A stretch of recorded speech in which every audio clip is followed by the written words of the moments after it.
Now, in its 7th season, it's the ESPN Sunday Night Game of the Week. Tonight, from Kansas City, it's the Baltimore Orioles, with Roberto Alomar hitting .390, taking on the Royals and young Johnny Damon. It's the ESPN Sunday Night Baseball Game of the Week.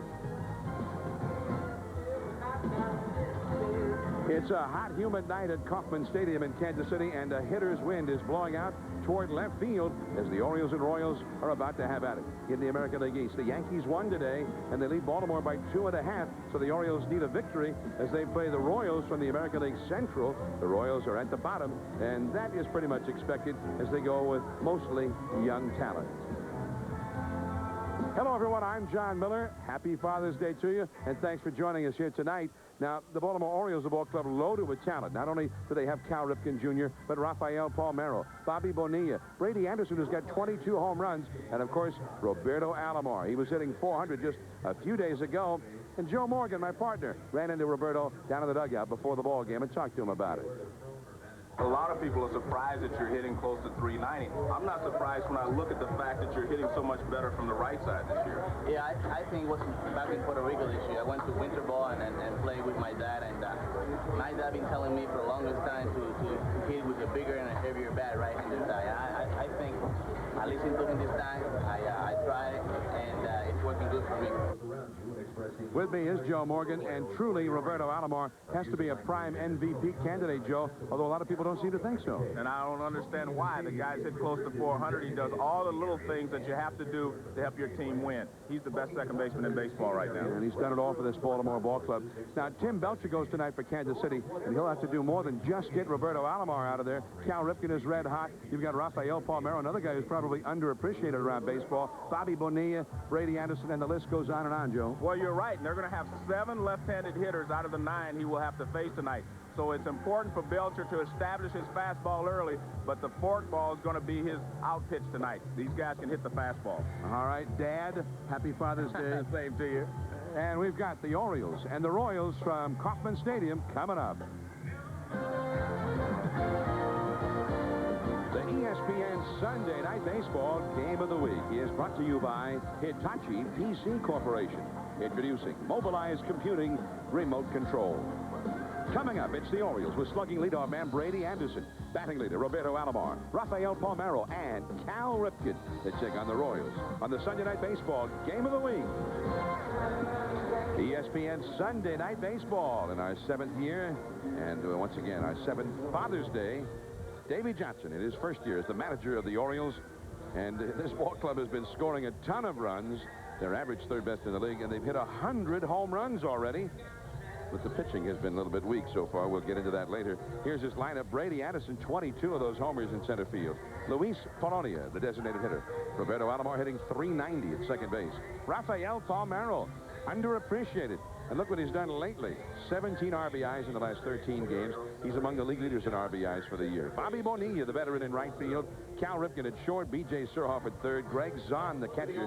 And Jeffrey Hammonds is in left field. On the mound for the Royals, the veteran right-hander Tim Belcher. He's 6-2 on the year. And Belcher, a guy who knows his job. And he talked to us before the ball game about the kind of pitches he throws.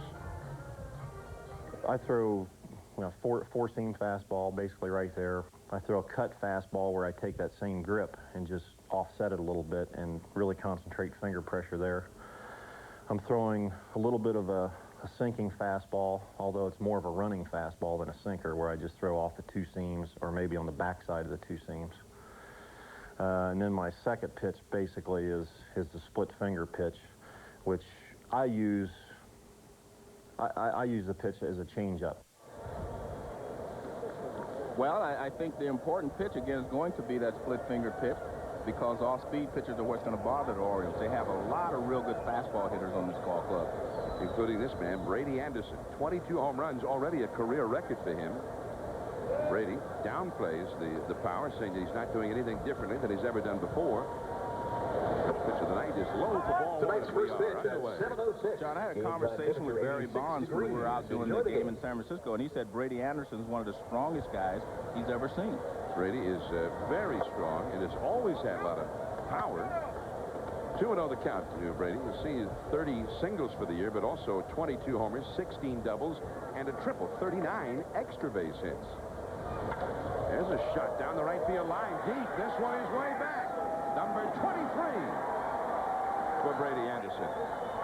Only Albert Bell in all of Major League Baseball has hit more home runs than Brady Anderson. He has just tied Mo Vaughn and Ken Griffey Jr. for second in the majors with his 23rd home run. John, that's exactly what we're talking about. He has to get ahead of these hitters. It's a 2-0 fastball, and you can see knee high, and that's where Brady likes it, and he really rips this ball. There's no doubt right there it's gone. And it landed into the bullpen by the batting cage. I mean, Barry Bonds said that if you look at Brady Anderson with his shirt off, it looks like one of those washboards. He says there are ripples everywhere. Now Luis Polonia against Belcher. Fastball for a called strike. That's the 8th time this year that Brady Anderson has led off a game with a home run. Polonia, the veteran, journeyman, hitting .257, a home run, and 7 batted in, or rather 8 batted in, and the count 1 ball and 1 strike. Well, one thing Brady Anderson has done this year with Rick Down, the new hitting instructor, and Davey Johnson, they have kind of refined his swing a little bit. Now, Brady downplays that notion, but they felt that his swing was a little bit too long, Joe, so they got him to kind of shorten up on the swing a little bit, more of a kind of a chopping action on the swing at the beginning, and he has gotten locked in with this new swing, and as they say, Joe, he has been in the zone. We just got to look at it right here. Luis Polonia with Roberto Alomar on deck. That home run for the Oriole leadoff man was the 101st hit by the Orioles this year. They are right up there with the Mariners at the top of the major. There's a high drive deep into right center. This one by Nunnally caught in front of the wall. I don't know. It seems like the wind is blowing out toward left, but the ball is carrying awfully well toward right. Well, the ball, it's a humid night here, and the ball carries well. Let's take a look at the defense. Johnny Damon is playing center field, and he is probably their most well-known player on this ball club of their everyday players. Johnny Damon, as they're going with mostly young players, and they think he's got enormous potential. Here is Roberto Alomar. This one is a foul. Coming over is Randa along with the catcher McFarland, and McFarland makes the catch. Little lack of communication there. McFarland, the taller of the two, reached over Randa for the catch. That's the way Belcher used to get left-handed hitters out. The fastball up and in, and Alomar swung at it. It may have been a ball, but he used to throw the riding fastball. He showed you the four-seam. This is the four-seam fastball that rides up and in. See, that's up and in on Alomar, and he pops it up. So now here is Rafael Palmeiro. Now there's so many outstanding first basemen in the American League. There's ball one to Palmeiro. I mean, Mo Vaughn is the reigning MVP. You got the big hurt Frank Thomas, and he's having a great year. Mark McGuire also having a great year, Cecil Fielder. And somehow Palmeiro's name does not often come very high on the list, and yet he's hitting .321. He's got 15 homers. He's got 59 runs batted in, and he plays an outstanding first base as well. He's among the league leaders in almost all of the important categories. 1-2 now to Palmeiro. Not a real flashy guy, not controversial. Well, I've always felt that first base has always been the toughest position to make the All-Star team from. There's a great pitch by Belcher. He was out in front and he threw that ball in again. He tried to go up and in. There was no chance for Palmeiro to hit it in any place. He actually fouled it off his body. Watch, same pitch that you saw him throw to Alomar right there, only a little farther in, even a better pitch because there's 2 strikes on it. Like it's right down off his knee. So he tries to shake it off here. You don't see that very often. Well, you don't see a guy swing at that pitch too often because it chases you, and usually you can't swing at it. But that really tells you that he's a pretty good hitter because he felt like he could get wood on that pitch. Palmeiro, 6th in the league in RBIs. Same pitch. Nunnally coming on, and it's in there. Base hit. Nunnally standing out there looking into the bright sunshine. Did not get a read on the ball. Right fielder, number 26, Bobby Bonilla. And Palmeiro now has hit in each of the last 14 games. Now watch this pitch. He tries to come inside and jam him again. Fastball in. This one moves a little bit out over the plate, so he gets just enough wood on it to get it over the infield. If that ball would have stayed right where it was, he would have jammed him. A little pop-up. Moved just enough out over the plate so he could hit it. Now Bobby Bonilla, the veteran. He's hitting .278. He takes the ball outside. He got 5 homers, which is very low for him, but he also has 38 runs batted in. He was off to just a horrendous start.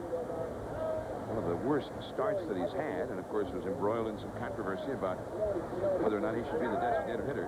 And the count goes to 1 ball and 1 strike.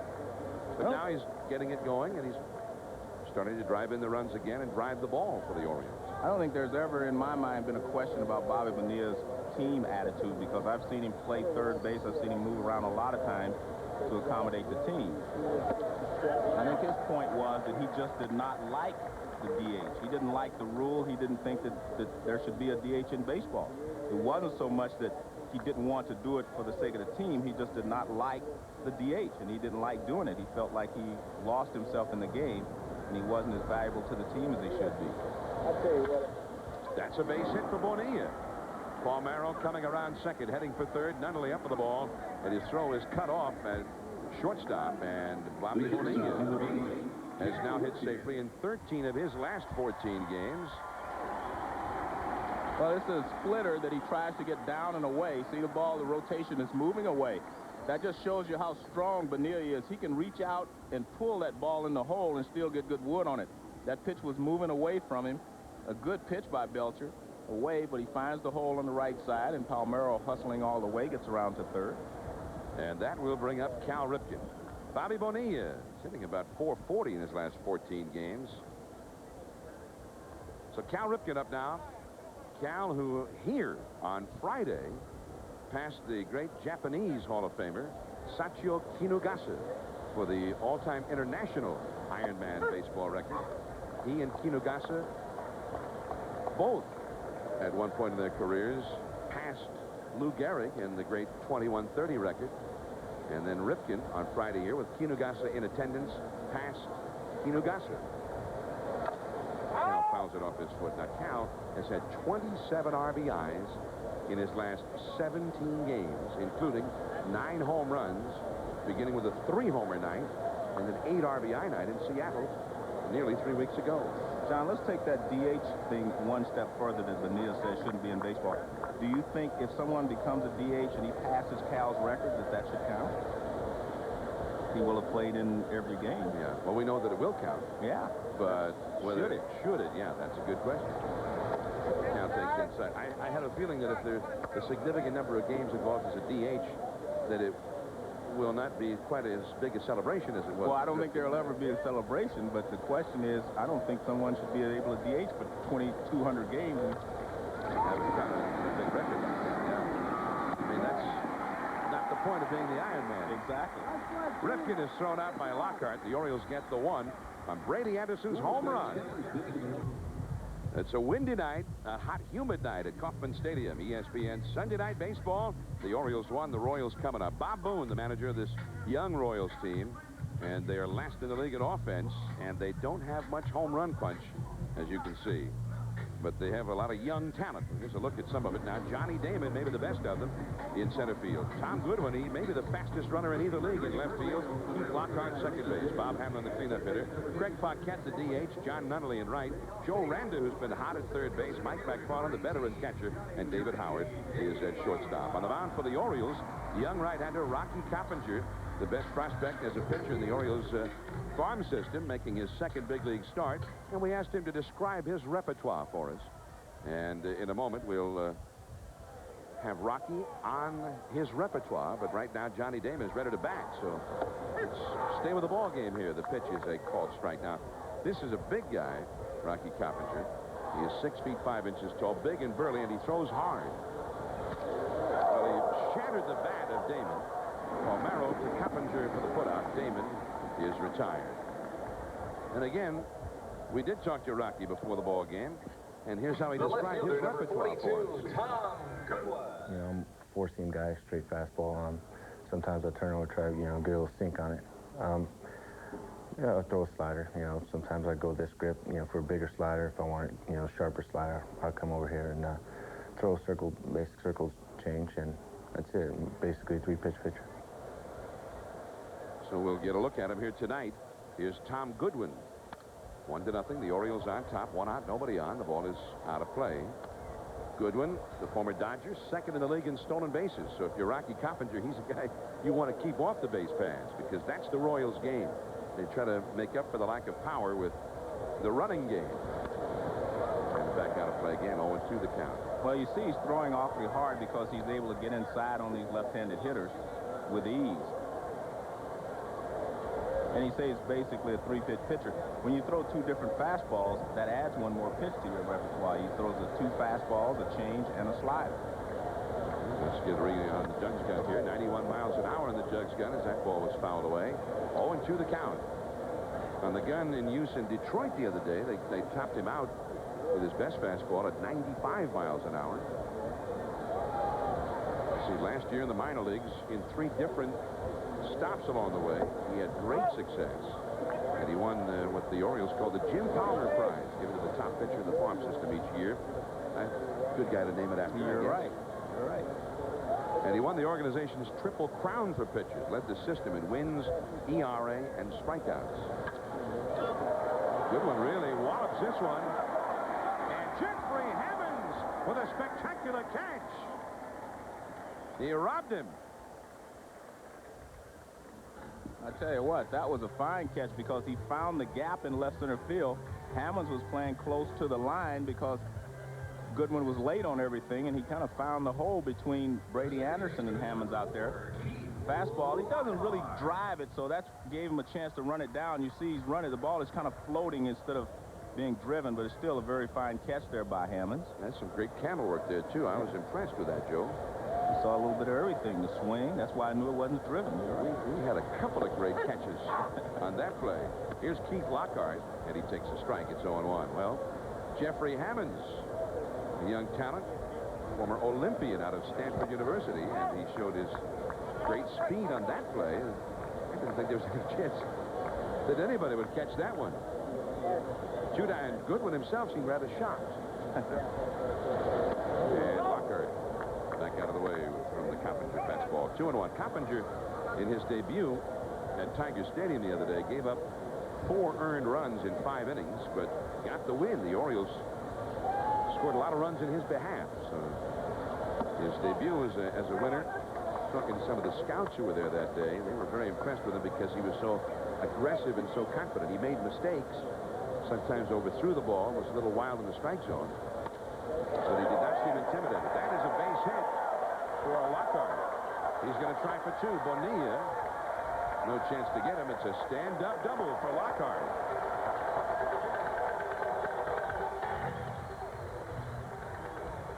Take a look at the Orioles defensively. I think the key is going to be Cal Ripken and Roberto Alomar, the 2 guys up the middle.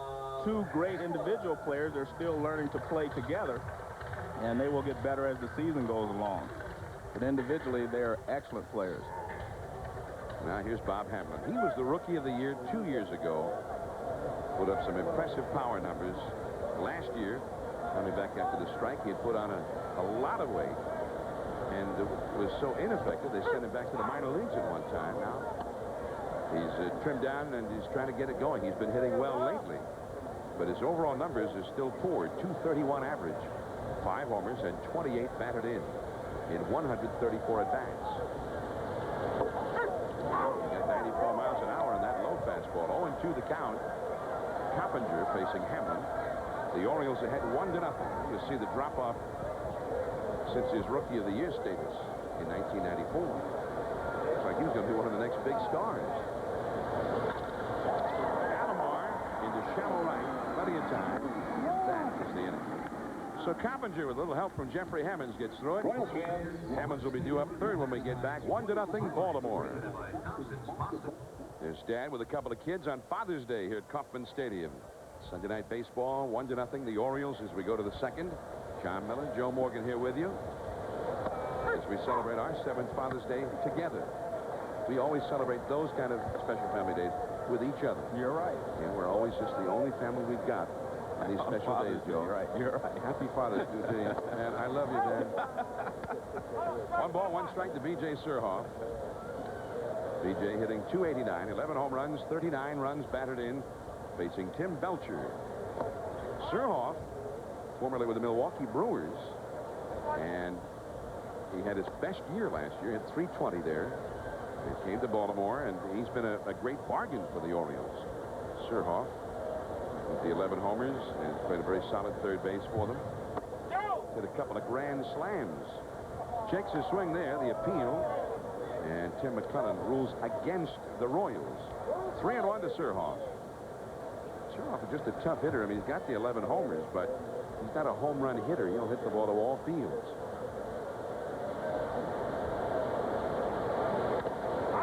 It's 3-2 now. If you watch Tim Belcher, I mean, he's a very intelligent pitcher out there. He knew that 3-1, that Surhoff was going to look for the fastball and something he could drive, and he just threw the fastball, but he tailed it away from him. So he hit it out toward the end of the bat. Now he may come inside. I mean, that's what a good pitcher does to you. He does come inside. Yeah, see, that's what he does. He's a very intelligent pitcher in that he tries to keep the hitter off balance, even when he's behind in the count. Now, you saw the pitch away the first time up. Now he comes right back inside 3-1, and he's going to beat. We don't know if the Orioles are going to have enough left-handed hitters left if they keep fouling balls off their shins and off their ankles. Palmer, it went off his knee. Now Surhoff looked like it was up around his thigh. High pop-up. Second baseman blocked by. Wind just carried it over his head. Surhoff retired. The catcher, number 24, now Greg Greg Zahn Zahn. comes up. And then this family day, Greg Zahn, who comes from a baseball family. His uncle, Rick Dempsey, longtime Orioles catcher, a very popular one. The great throwing arms of any catcher. And one of his other uncles, Rick's brother Pat, was a very close relative. And Greg Zahn, first ball swinging, that's a fair ball. Not only tracks it down in the corner, Zahn heading for second, and he is in there with a stand-up double. Zahn playing in place of the injured Chris Hoyles, will be The left fielder, out number for at 11, least a couple Jeffrey more Hammond. days. Gets his 4th double of the year. Well, it's going to be a fastball. This one's out over the plate. You see, he can extend his arms, and he can pull that ball. And that's what you see Belcher trying to avoid, getting the ball out over the plate so they can extend their arms unless they're looking for a fastball inside. But that's a good swing and good results. So that brings up Jeffrey Hammonds, former All-American out of Stanford University. Remember the Olympic team, he bunts the ball. And Belcher throws him out. With great speed, but not fast enough to beat out that one. Obviously, The was center not fielder, running for a base Brady hit. Anderson. Not real impressive. I'm not that to me, with a runner already in scoring position, you just move him up one more spot and you leave it up to Brady Anderson, say now you get the 2-out hit. And knowing Davy Johnson as I do, I don't think he thinks that was a great play either. And here is Brady Anderson, who hit a home run his first time. I mean, even if he beats it out, he doesn't get the man home. Right. I think you just have to go ahead and swing when you have runners in scoring position. That's the objective of the game. Get runners in scoring position and drive them in. If there'd been nobody out, Right. good play. Yeah, I just believe that that's how you learn to be an RBI man, John. That's how you learn to do things that help your team win, by executing in those situations.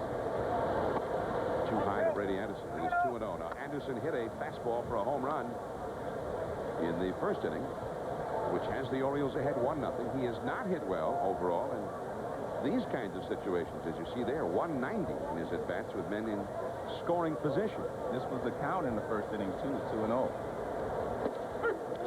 Off the outside with that one. 2-1 now. Much different pitch there. He took a little off, kind of a changeup that moved away.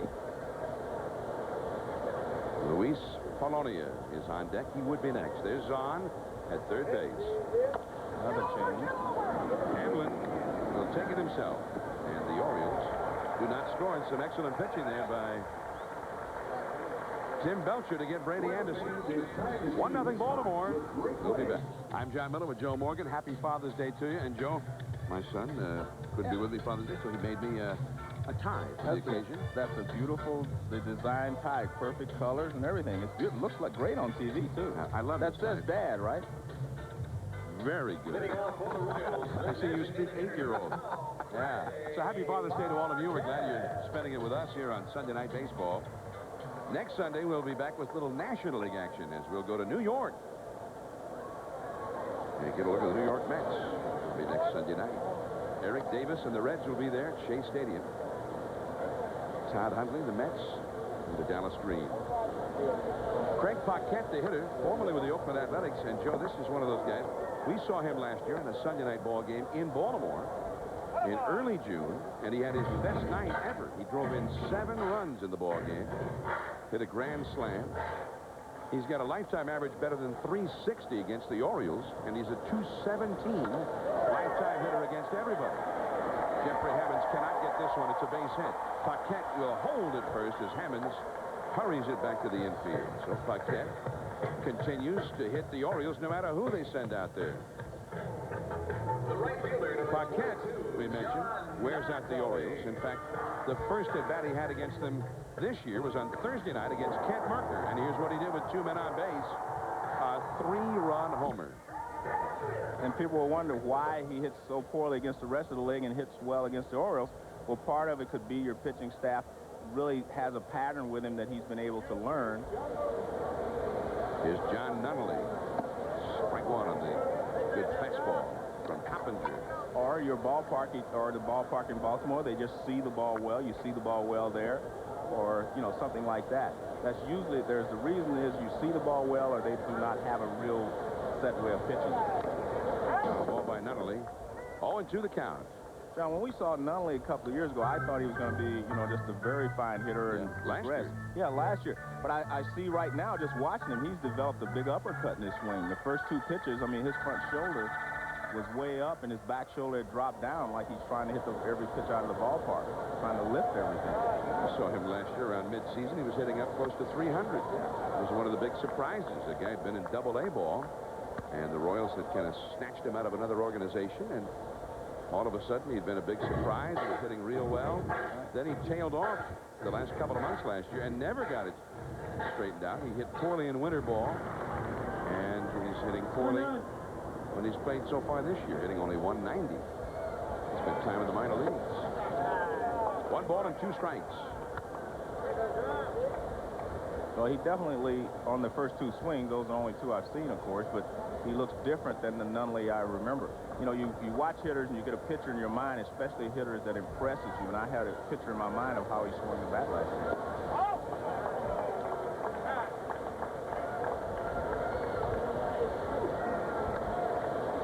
2-2 the count to him. Randa is on deck. Kansas City has a lot of players with some talent, but they're all young players mostly, like Nunnally. And the fastball away from Coppinger. Well, he had him in a hole. Now it is 3-2. There's Randa on deck. And I think if you are the Kansas City Royals with little power, you have to hit and run. You have to do a lot of things. You have to put runners in motion.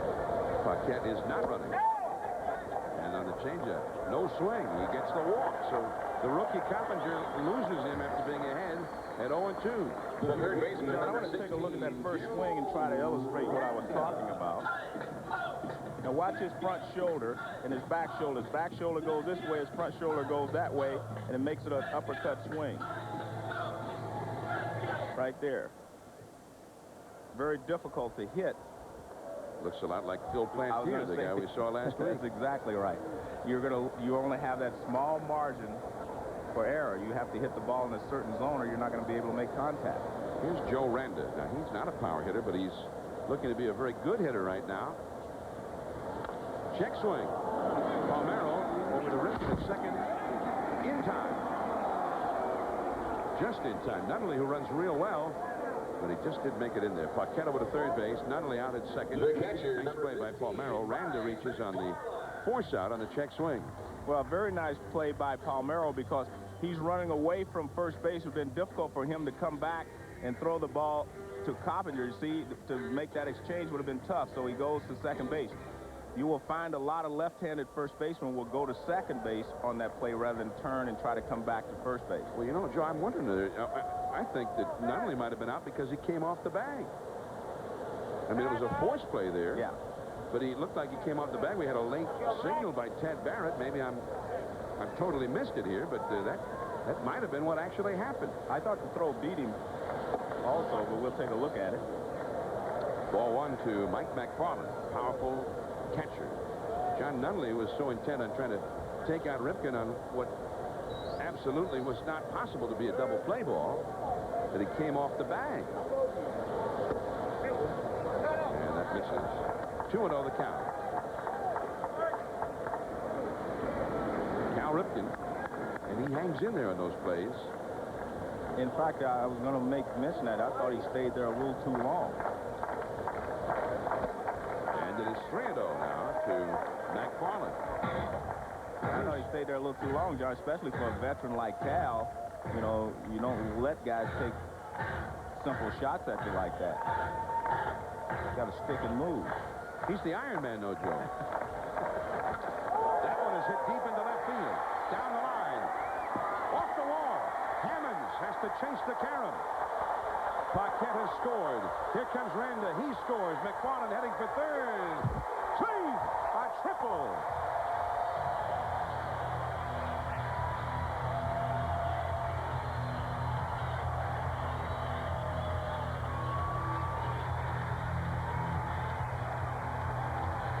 Davy Johnson talking it over with Pat Dobson, the pitching coach, on a 3-0 pitch. The veteran McFarland swinging away, and he drilled it. Well, John, what happens is your guy doesn't throw the ball as hard 3-0. He's trying to throw a strike because he's missed, and the McFarland just takes charge and rips it down the line. Now, watch this. Now, the ball gets away from Hammond. I didn't think that Ripken went out far enough because, now watch, they have a shot actually at McFarland at third base, but the throw back by Hammond was just floating, and I didn't think they went out far enough to get the relay.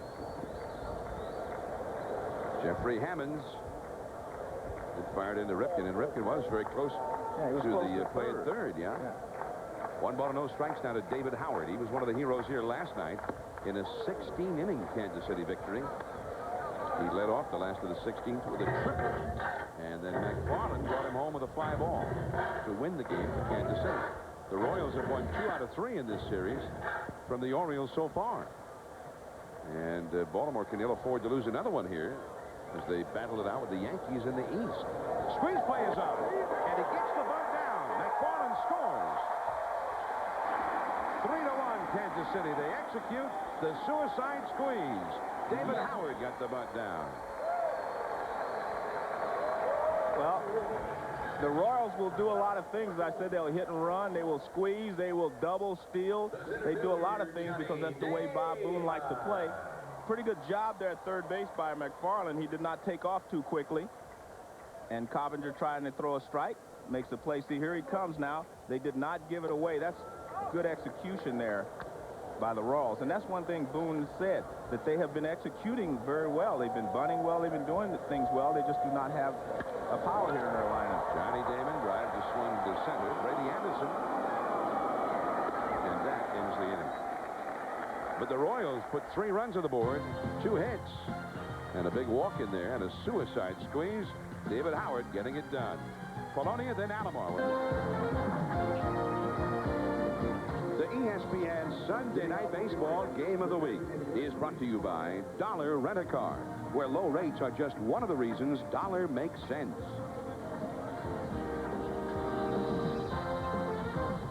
The famous fountains of Kauffman Stadium in Kansas City. Sunday Night Baseball. The Royals are on top now, 3-1. Back of Tim Belcher as the Orioles come to bat here in the third. Luis Polonia, followed by Alomar and then Palmero. And that fastball is Dan Webb, please report to fan Polonia flies deep to right his first time. Fan accommodations, please. Tim Belcher acquired as a free agent of the offseason to lend a little more stability to this Royals pitching staff. They felt with all of the rookies in the lineup and young players that maybe they needed to have some experience in that rotation to try and keep them in some ball games. So they've got Kevin Apier, Mark Gubazar was re-signed, and then they picked up Belcher. And that's a pop foul back out of play. And they've been very happy with Belcher. In fact, they're talking about re-signing him for next year, but they feel like if things fall apart and they get a chance to trade him, I'm sure they would if they can get some more prospects. But they're very pleased with what they've gotten from Tim Belcher, both in the clubhouse and on the field.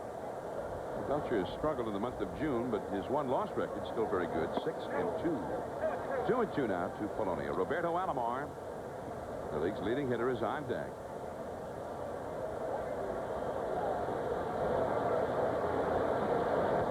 And it's a full count now to Polonia. 3-2. There is Alomar. Alomar was given last night off, supposedly. He's been nursing a bad right ankle, but came on in the 7th inning as a pinch hitter, stayed in. The game went 16. Fly ball, left center. Johnny Danger. One away. The So second that'll bring baseman, up Roberto Alomar. Well, what he did last at bat to Alomar, he came inside with a fastball, and Alomar swung at it. See this pitch there? He's not going to hit that pitch. He doesn't have a quick bat. And Palmeiro is the same way. He wants to jam these guys. He jammed Palmeiro, but he got a base hit anyway. We'll see what he does to Alomar this time around. He had the target set on the outside, the ball over the plate, but low. Well, he was just trying to turn that pitch over. You can't just come back inside with a smart hitter like Palmeiro or Alomar. Now he's coming back. See, he wants to, you show him one pitch away, so it just didn't, even if they're looking for a pitch inside, if you go away once, he's establishing them that I will go away, and it kind of keeps them guessing just a little bit. 2-0 the count. And away, but missing a little bit low, perhaps, or outside. 3-0. Randa very shallow at third. Alomar is an excellent bunter. He has beaten out 5 bunts for singles so far this year. Palmeiro on deck. Does catch the corner. 3-1. John, you know, I'm not much on statistics, but I saw a statistic given to me by our crack statistician, Peter Pasquarelli. He gave me this. Again, you find that their left-handers are beating themselves up. Three Orioles have hit foul balls off their legs. But the statistic I saw, John, is that in the history of baseball this century, only 3 times has a switch hitter hit over 350 as we take a look at this pitch. See, again, it's inside, and that's what Belcher is doing. He fires it inside, and they hit the top of the ball, and they're going to hit some parts of their body. But only 3 times this century have a switch hitter hit over 350, which was amazing to me. 3-2 to Alomar, left field. Goodwin. That ball carried well, but Goodwin able to catch up to it. 2 men down as Alomar is now 0 for 2 in this one. He hit the foul ball off the top of his right foot, Joe, maybe off his big toe, and he hit one down there about a week to 10 days ago. And well, again, that fans don't understand. I mean, when you hit one off your foot like that, there's tremendous pain. And you lose a lot of concentration too. I was surprised that he hit the ball as well as he did, because when you hit the ball off your foot, you're really kind of wondering if you hurt yourself. You're not as concerned about this one at bat or this next pitch. Here's Palmeiro in the dirt. Palmeiro singled to right his first time. He saw Alomar back in the dugout. He sat down by Richie Bancells, the Orioles trainer. That's Bancells in the dark shirt. Yeah, you'll be fine. Nothing affects you. And that's a ball inside. 2-0 to Palmeiro. Alomar not only came into the ballgame last night, it ended up when he was supposed to be healing up his injured right ankle. In his second time at the plate, he got hit in the calf with a fastball. So he's a little battered and bruised right now. Speaking of which, look out in the stands on the right field line. As Palmeiro pulled one in there, and it got there in a hurry. That's what I was saying about Palmeiro and Alomar making adjustments to what Belcher did the first time. I mean, they're going to look for the ball inside and try to pull it, only he pulled that one too far foul, but he knew that Belcher was going to try to get him out inside, so he set on the fastball in, and he tried to pull it. 2-1 to Palmeiro. 2 down, nobody on. The Royals ahead, 3-1. Right back to Belcher. Changed up on him, and 3 up and 3 down. Belcher and the Royals out in front, 3-1. Goodwin coming up when we get done. From Kauffman Stadium in Kansas City, ESPN Sunday Night Baseball, the game of the week. Royals 3 and the Orioles 1 as we go to the last of the third. I'm John Miller with Joe Morgan, your Sunday night telecasters. Rocky Coppinger, the Baltimore rookie, with his second major league start, delivering to Tom Goodwin. Ball one. Kansas City with a 3-run second inning rally, a 2-run triple by McFarland, and then he came home on a suicide squeeze bunt by David Howard, and that's how the Royals took the lead in this ball game. Brady Anderson hit a first-inning home run for Baltimore, his 23rd home run of the year. Coppinger with a changeup outside, and it is 2-1. Goodwin flied out deep to left center. Jeffrey Hammonds made the defensive play of the game with a diving catch to rob him of maybe a triple. Cal Ripken just in time to get the very fast Goodwin. 1 out. The second baseman. Coming up on Wednesday night now, Wednesday Night Baseball, the red-hot Texas Rangers will be at Camden Yards. Juan Gonzalez, Roberto Alomar, the Rangers who lost today in Boston, a terrible loss today, and the Orioles, whom we are watching tonight in the second half of the doubleheader. The Florida Marlins with Gary Sheffield, Jeff Conine and company, the Giants, Matt Williams, Barry Bonds, at the Stick, 10:30 Eastern for that second game. Roberto Alomar throws out Lockhart.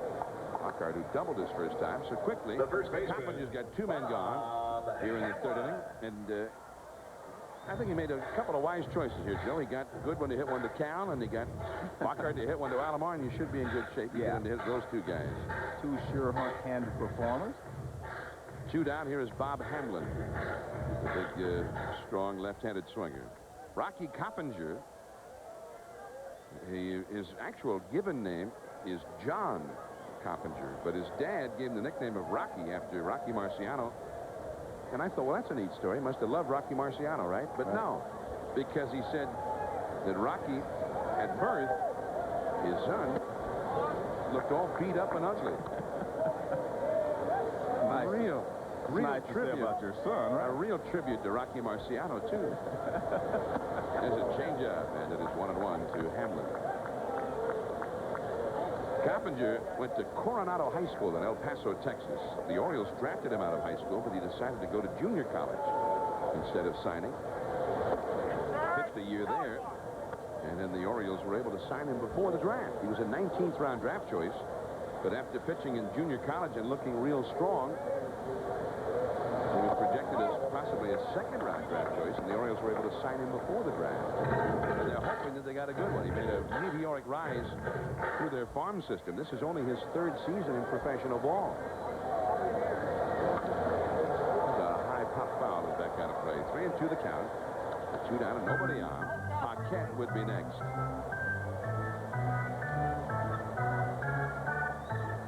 Coppinger gave up the 3-run second inning rally. And I guess, Joe, everything that happens to him now has got to be a learning experience. He's going to make mistakes. Wow, where was that one? Too low, ball 4. Rocky Coppinger grew up in Texas, as did Roger Clemens. And Clemens, who grew up idolizing Nolan Ryan, Coppinger idolized Roger Clemens, as he told us. And we'll have that soundbite for you at some point during the telecast, but not right now. But take it from me. He grew up and he loved Roger Clemens. I'll take it. I'll accept your word on that. Well, he's kind of built like Clemens. Yeah. Big, burly guy, throws hard. Everything from Texas is bigger and better than everything else. Didn't you know that? That's right, you're from Texas. Well, that's what they say. I'm interested. You know, you watched Roberto Alomar out here, the second baseman, your position. But Alomar, you were his guy when he was a kid. And the guy, he patted himself after the guy. He said, now that's the guy who knows how to play second base, Joe Morgan. I think it's because his father and I were good friends, too. His father and I were close friends, his father, Sandy. 2-0 the count. And Paquette. 2-0, he threw him the off-speed pitch. Well, you said this is a learning experience. I agree. Even though he only walked one guy last inning when they got the 3 runs, it was his wildness that got him in trouble by falling behind 3-0 to McFarland and having to come in with a mediocre fastball. And that fastball is popped up foul. Zahn and Palmeiro calls him off. And that is the inning. That's just the way it's supposed to happen. One man left. We're heading to the 4th inning. Bobby Bonilla, then Cal Ripken and B.J. Surhoff. 3-1. Royals 3, Orioles 1. We go to the 4th inning. Bobby Bonilla leads it off for Baltimore. Ball 1 from Tim Belcher. Bonilla single to right his first time. Switch hitter batting left-handed. Cal Ripken is on deck. Fastball at the knees for a strike. 1 ball, 1 strike. You're looking at two guys that have faced each other a lot before, especially in the National League, and you can see that they're familiar with each other. The first time up, Bonilla saw that he was pitching Alomar and Palmeiro inside. He got off the plate a little bit, and so Belcher tried to pitch him away, and he got a base hit. Now Bonilla has gone back to his normal position, and Belcher tried to come inside. So they are very familiar with each other's hitting styles and pitching styles. 1-2 the count. Popped it up. Left center field, Johnny Damon, and that is the first out. And that'll bring up Cal Ripken. The shortstop. So Bonilla is now 1-2. Cal Ripken, just a couple of weeks ago, well, now almost 3 weeks ago, or actually longer than that. Time flies, doesn't it? Yes, it does. Davy Johnson broached the subject of Cal moving over to third base for just a brief time while B.J. Surhoff was on the disabled list. Well, that turned into a major controversy. Cal lines it into left field. That's a base hit in front of Tom Goodwin. Cal is 1 for 2. And then ultimately, the move was never made. His brother Bill went to third base and gave the club a lift, hit well. The Orioles got hot, though. And it was funny, Cal, with this topic of him, as you see him hit this base hit again, when the topic came up, Roberto Alomar, Rafael Palmeiro, Brady Anderson, Mike Messina, the big stars of the ball club all rallied around Cal and said, hey, that's ridiculous having him move. Alomar said, hey, this is the reason I came here, was to play alongside him. We're a better club with him at short. Well, finally, he never did make the move, and you wondered if Davy Johnson had that in mind all along, to shake things up a little bit, stir it up in the clubhouse, agitate. And guys did kind of rally around Cal Ripken. It was almost a unifying thing for the club. B.J. Surhoff, 1 ball, 1 strike to count. 1 out, 1 on in the 4th. Well, I think that when you have a lot of different personalities on a ball club, Davy Johnson's job is to bring all those personalities together under one guise, and that is to win a championship. And I think Davy felt like maybe some of these guys were drifting. That doesn't mean they weren't playing hard or trying hard, but it just didn't seem like they're on the same page.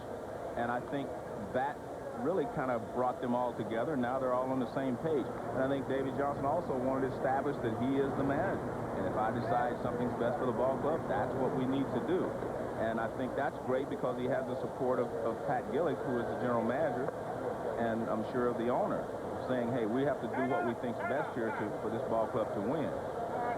Cal said that it actually motivated him. Right? He said, you know, maybe I was a little too comfortable. And he was motivated to go out and prove that he still belonged at shortstop, that the club was still better with him at shortstop. No, and I think that's what Davy Johnson wanted him to prove. I think Davy's happier than anybody that Cal is playing as well as he is. And I think, that, you know, he helps lift and pick up the other players by doing it. Deep down the right field line, but hooking into the corner, and it is a foul ball. That one had the distance or close to it for the home run, but as Casey Stengel used to say, not the accuracy. 2-2 the count. John, there are a lot of different ways to motivate your ball club if you're the manager. You know, sometimes you pat them on the back, sometimes they say you kick them in the rear. And sometimes you just have to stir up things and say, let them know who is the boss. 2-2 the count. And ball 3. And of course, Bobby Bonilla agreed to DH at the beginning of the year at Davy Johnson's request. Davy said it would not be a permanent thing. And we talked about that a little bit earlier. But Davy and Johnson and Bonilla had a blowout 3 weeks or so ago. Runner going. And it's ball 4 to Surhoff. They since worked it out as well. So there's been some controversy around the ball club. Well, Cal told us that he was motivated by Davy Johnson. We talked to his teammate, Brady Anderson, if he thought that talk had motivated Cal. Even though as good as Cal is, as hard as he works, you know, he is a player, I think, that, like every player, plays a little better when they have something to prove. And, you know, he might not realize it might not appreciate in the manner which it was done, but what he's done since that time, clearly shows that even a future Hall of Famer every now and then needs a little more inspiration. I think that's a very good point. Brady Anderson, one of Cal's closest friends. Greg Zahn, the hitter with 2 men on, and he's dismayed as he lifts one foul. McCormick, out number 2. Zahn had doubled his first time, but now with a chance of driving a run, he fouls out to the catcher. Ripken still at second, Surhoff still at first, and Jeffrey Hammonds will come up now. Another good pitch there by Belcher. He got that ball in on Zahn. He was trying to get the ball in his first at bat and didn't get it in enough. This one he makes the pitch he has to make. And that's what the sign of a good pitcher. He makes the right pitch under pressure. So you see that's a little cut fastball right in on him, and he pops it up. He can't get to the pitch. That ball's out over the plate. He drives it again. 2 out, 2 on. And Hammonds pops it up. Hamlin in foul ground. Belcher makes sure that McFarland stays away, and that's the inning. 2 men left for Baltimore after 3.5. 3-1 Kansas City. We'll be back. The right fielder, John Navale. 3-1 Royals, last of the 4th inning. And as we were talking, Cal Ripken with a little controversy surrounding his manager, Davey Johnson, talking about Cal going to third a few weeks back. We talked to Cal about that before the ball game tonight. Bottom line is you're going to be judged and evaluated by the success of those moves. Controversy sometimes will motivate a team. Controversy sometimes will motivate a player. I'm the kind of person that would like to go out, grind it out every single day. Keep focused on what you have to do and avoid the controversy as much as possible. Yeah, well, sometimes it's just the fact that he's Cal Ripken. Makes it controversial, right? It's going to be very controversial one day when the streak ends. Yeah, or when he does end up moving to third base. And, David Johnson, I remember when he first broached the subject of Cal moving to third temporarily. Right. And there were other reasons involved other than Cal moving to third. That was injured. That was the last consideration, really. But Davey also said, hey, Cal's going to be 36 in August, and he probably still won't be playing shortstop when he's 40. I don't imagine he will be. So the move is going to happen at some point. And they have a young shortstop, Manny Alexander, and they've basically never seen him play. Right. And they said, here's a chance to move Cal to third. He's our best defensive third baseman. And we can see Alexander for a week to 10 days. As Nunnally goes down on strikes. And maybe we could find out a little something about Alexander in the third baseman, or even scouts watching the ball club from other clubs could find out something about Alexander. And it could be the perfect chance. Well, a manager has to look long range. He cannot look at just today or tomorrow. He has to look down the road if he plans on being here. And I'm sure that as you get a look at Manny Alexander, I'm sure you realize Davey Johnson expects to be with the Orioles for a while. So he has to look past just the move that we're talking about making with Cal Ripken for a 10-day period. He's looking at the Manny Alexanders and the other players that they have in the organization. 1 ball, 1 strike to Joe Randa. Hit into a force play his first time. He's hitting .321. He went down in a check swing his first time. 3-1, the Royals are ahead. Rocky Coppinger, the rookie pitcher for Baltimore. It is a good fastball, 92 miles an hour for a strike. 1-2 the count.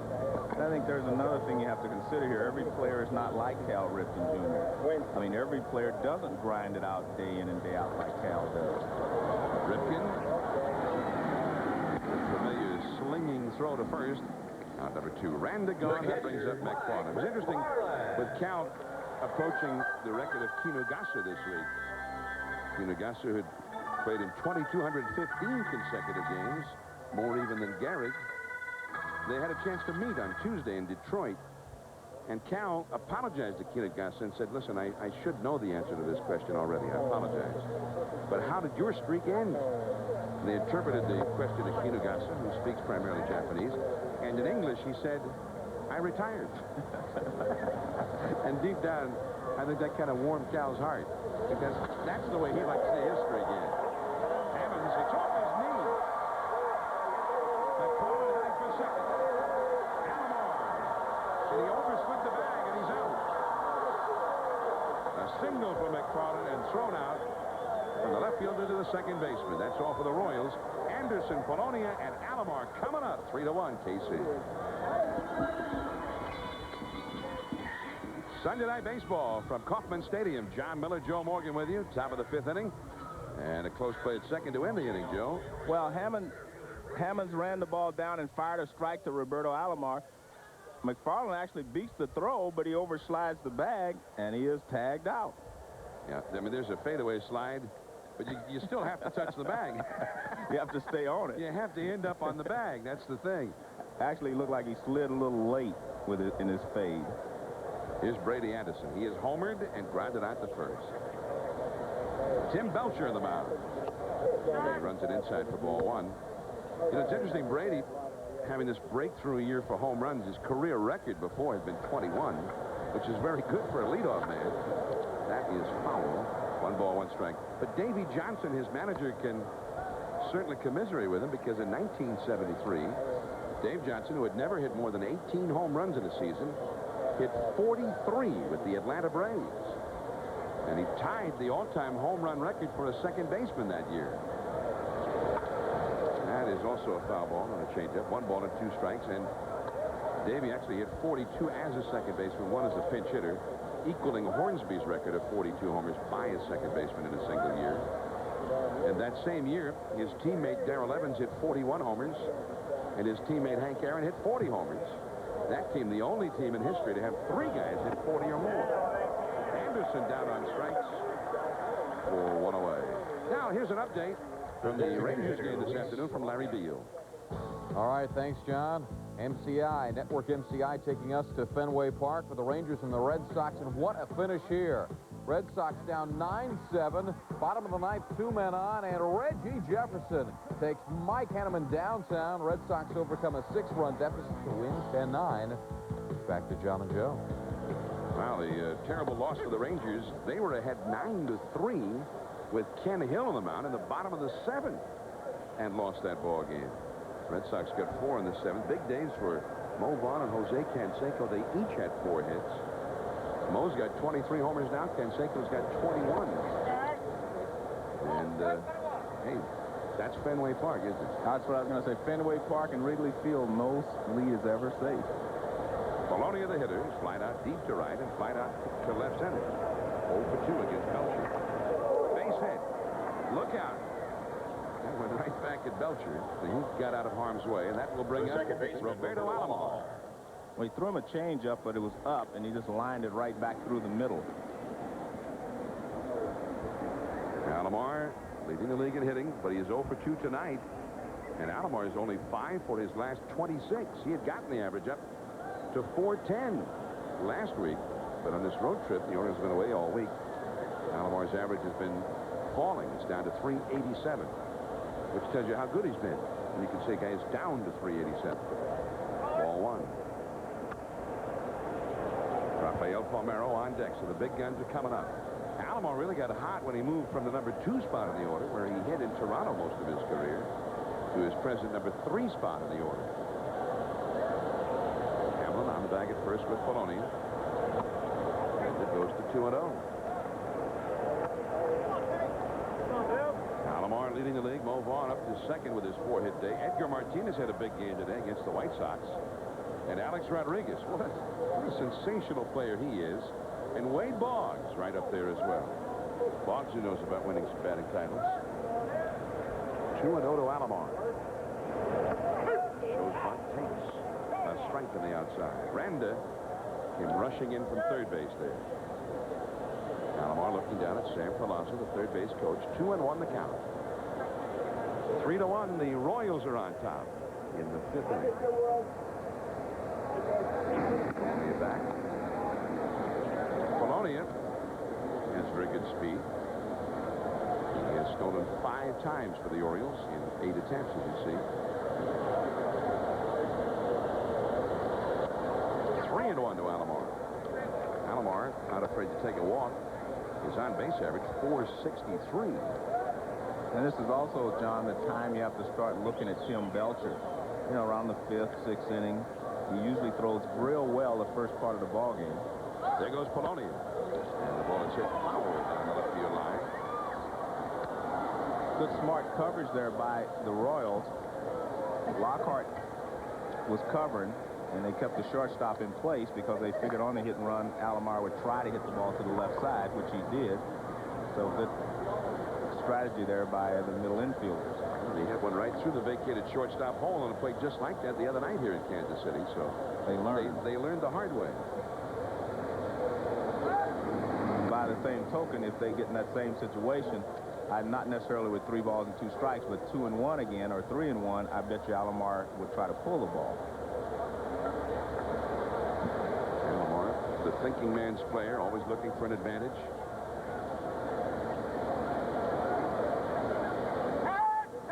Time taken. It's kind of interesting the way they're playing Hamlin at first base. He is not standing on the bag holding Polonia. What they're trying to do is cover that hole over there. So he's not holding him on. He's off the bag. There goes Polonia to the shortstop. Shortstop was staying there again, and Howard throws out Alomar. Polonia moving along. Out number 2. The first baseman, Rafael Palmeiro. Well, Hamlin is already off the bag, so he doesn't have to try to run off the bag and get in the fielding position. They know that Polonia is going. And again, the shortstop not covering. Actually, no one covered, which was smart because you realize that Alomar is going to put the ball in play. And he strikes out like once every 12.5 at bat. So you know he's going to put the ball in play. So really, you shouldn't move. You know he's going to hit it someplace. So here is Palmeiro, the Orioles' RBI leader. 59 runs batted in, 6th in the league at the start of the day. Up and away, ball 1. Palmeiro has singled and hit a comebacker. Palmeiro has not shown up very high in the All-Star balloting, and it's hard to figure why with a guy who does everything as well as he does. And that's a ball. 2-0. Bobby Bonilla on deck. Let's see, Frank Thomas, 347, a lot of homers, a lot of RBIs. These are the other guys in the All-Star balloting, and Palmeiro's numbers not quite as gaudy as Frank Thomas and Mo Vaughn, but much better than Murray, who, of course, doesn't even really play first base anymore. And Will Clark is on the disabled list now.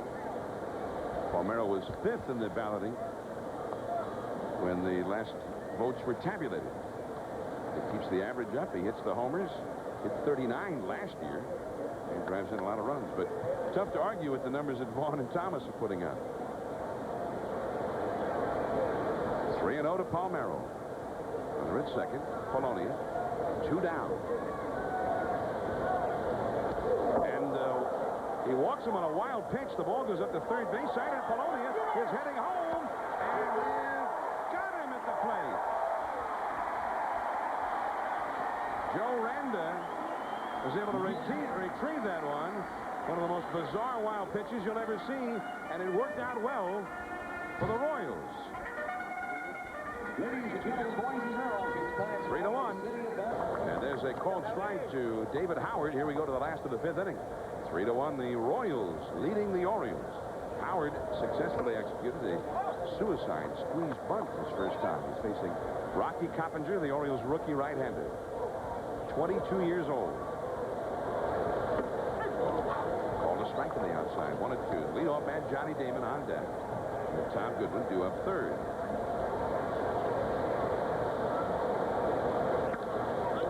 And that will go back out of play off to the left. 1 ball, 2 strikes. Now, the Yankees won today 5-4 over Cleveland at Yankee Stadium.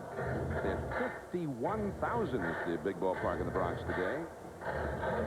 The Cleveland quite an attraction as they travel. So you see the Yankees with a 2.5 game lead over the Orioles now with their win today. Howard shows bunt, takes it in the dirt. Ball 2. 2 strikes he scored around. He looked like a pretty good bunter in that suicide squeeze, so he must have great confidence in his ability to get it down. Well, with the corners back, not a bad play. Ooh, very close on the outside. 3-2 the count now. See how the Orioles align themselves. Right to Alomar. 1 away. Well, a crazy play to win the Orioles have in the 5th inning. And a wild pitch on a walk. Well, the play is actually made by Randa and McFarland. Now watch, McFarland starts to chase it. Randa points him back to the plate. Now he gets the ball, and they throw him out in plenty of time. So I think that was a smart play. Now watch Randa. Now watch him motion him back. See him right there? He points to go back. So McFarland doesn't chase the ball. I think Polonia thought that McFarland was going to come out and chase the ball, which he started out, but Randa yelled for him to go back. Well, that's an interesting point there as to why Polonia would have tried it in the first place. Yeah, well, that was the point. He thought that McFarland was coming out, but he did not, but there was good communication between Randa and McFarland. Well, they certainly handled it in a big league way. I mean, they made it look easy. And you can never criticize. I will not criticize a guy for hustling and trying to do something, and especially when there are 2 outs. Now, if there was 1 out, I would, wouldn't be a smart play. I mean, it really wasn't a smart play anyway as it turned out, but he was hustling, and I think a manager would rather have a player hustle than to have a guy just jog over to third base on a play like that. Now, Randa makes that play in a hurry. Right. If he throws it high, maybe he slides in under him. If he throws it in the dirt, or a number of things can happen because it's happening in such a hurry. Yeah, but they executed the play properly, and that's Randa yelled for him to get back, stay at the plate. He did, and they made the play. Johnny Damon, the hitter. Strike 3 call to the inside. So Damon is now 0 for 3.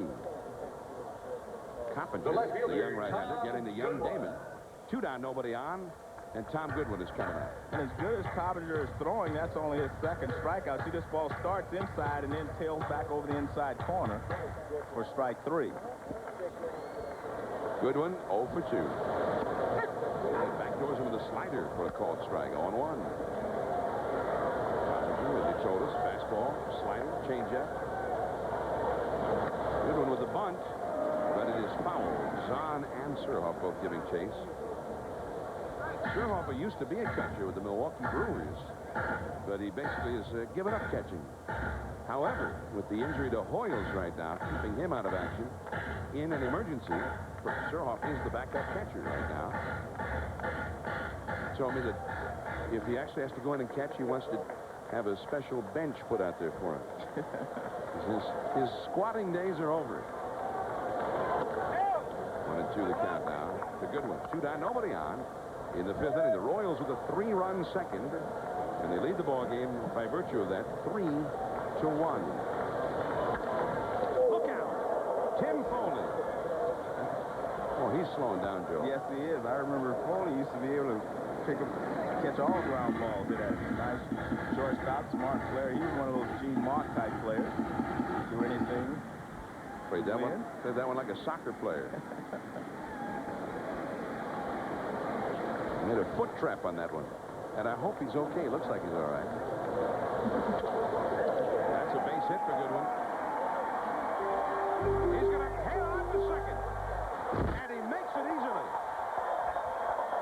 I tell you what, I think he shocked Bonilla. Bonilla let that happen just thinking it was a sure single. Well, the ball was hit in the proper spot, too. That's right in the gap into right center field. That's the longest throw.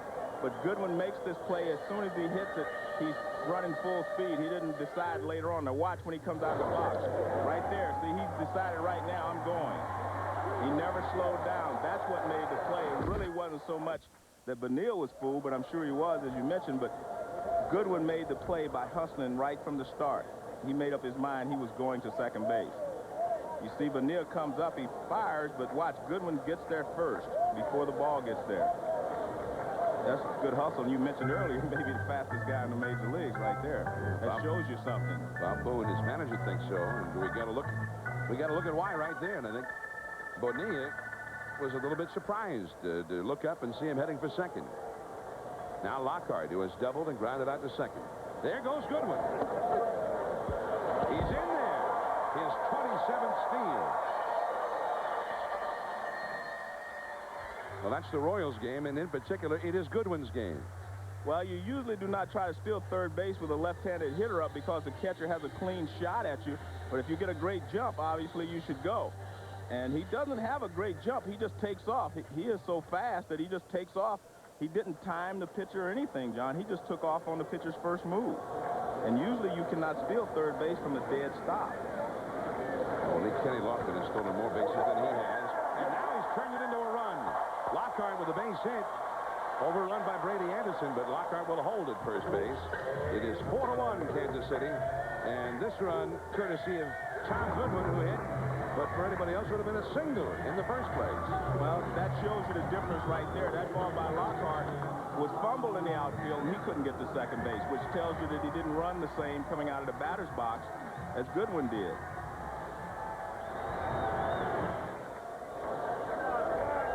The fastball, and he gets it up a little bit, and he rips it past Alomar in the center field. There goes Lockhart, base hit for Hamlin. Lockhart slid into second. I think Cal deked him. Now Bonilla with the throw, and he's out at third base. Well, Cal Ripken made that one happen. I don't know what he did, but he induced Lockhart into sliding at second base, and now he is out. The inning is over. The ESPN Sunday Night Baseball Game of the Week is brought to you by Glidden, the company that makes the world a colorful place.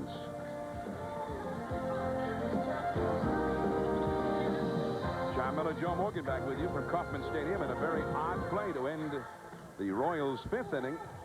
Keith Lockhart running, and he ran into the final out of the inning. Beautiful night here. 86 degrees was the game time temperature. Very humid, windy. Bobby Bonilla leads it off. He made the strong throw. Bonilla has a very strong arm, and he proved it on that play.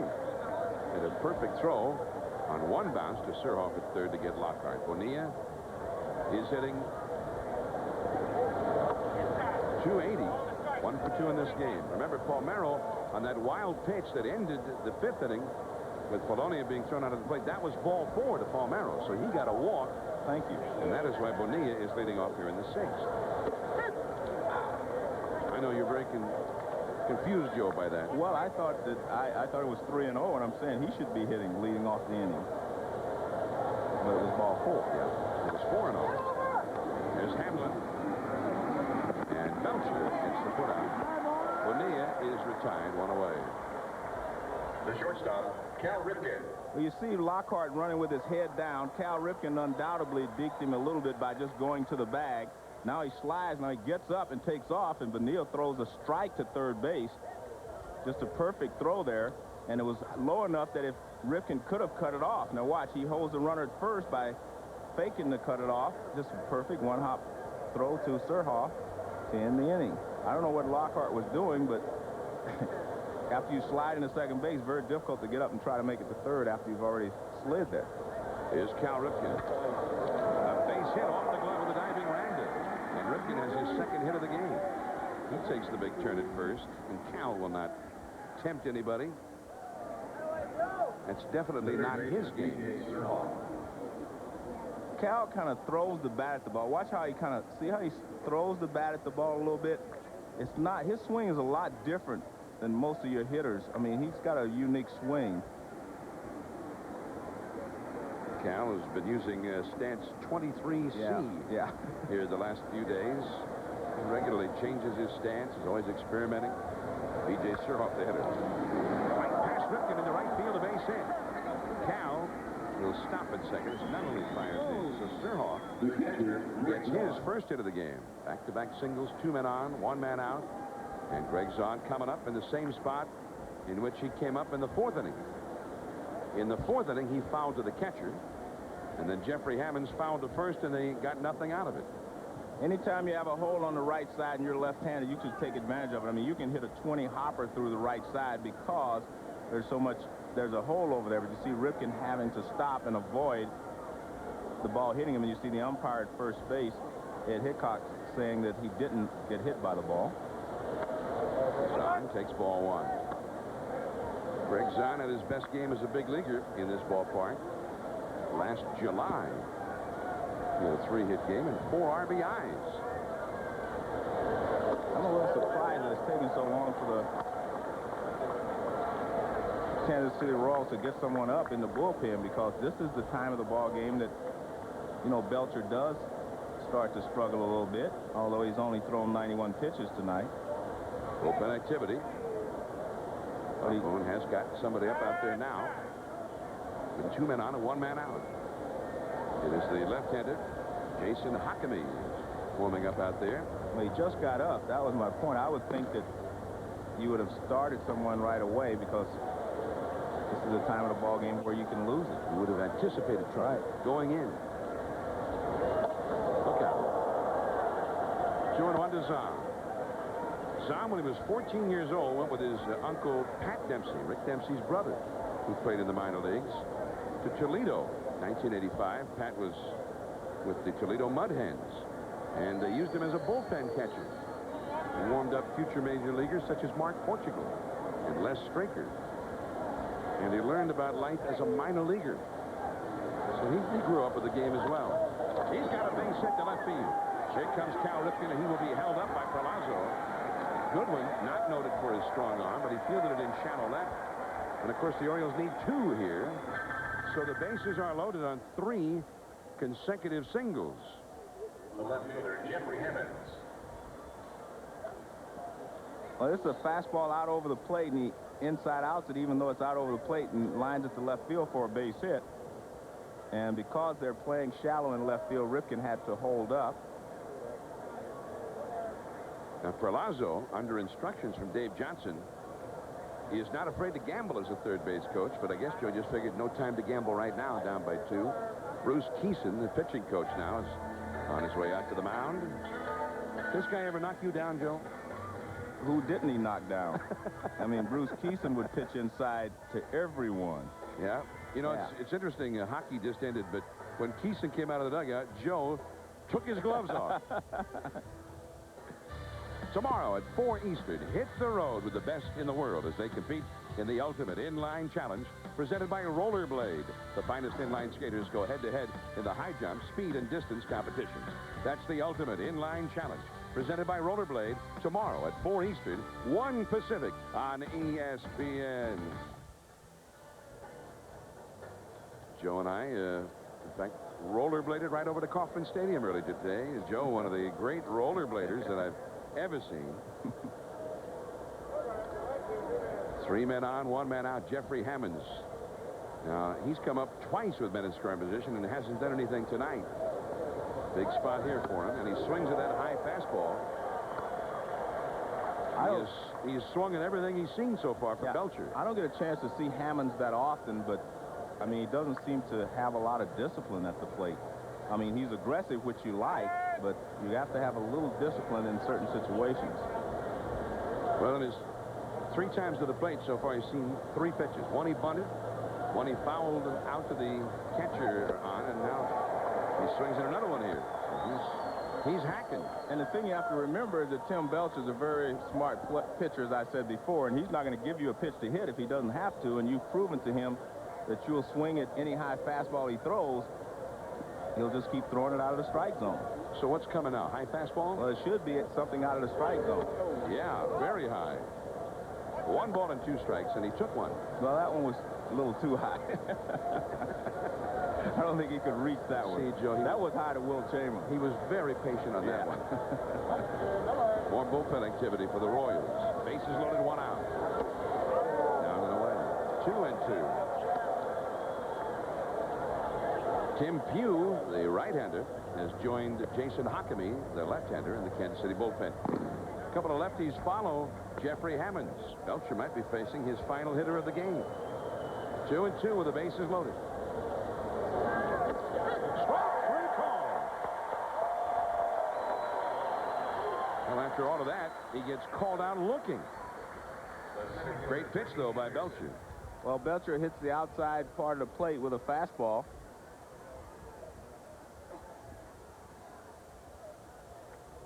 There's a fastball right over the outside corner. Good job of framing the pitch also by McFarland. He didn't move it, he just framed it. Well, Belcher puts his hands on his hips in a very quizzical expression because that's it for him. Here comes Bob Boone, and he's going to bring in Hockamy to face Brady Anderson with the bases loaded. 3-1 Royals. Big confrontation coming up. We'll be back. 4-1. That's the correct score. Kansas City leading the Orioles, and Jason Hockamy, the left-hander, on the pitch now for the Royals in a big spot. Bases loaded, 2 down. Brady Anderson coming up. Well, they brought him in especially to get the left-hander Brady Anderson out, and you'll probably get a pinch hitter for Polonia.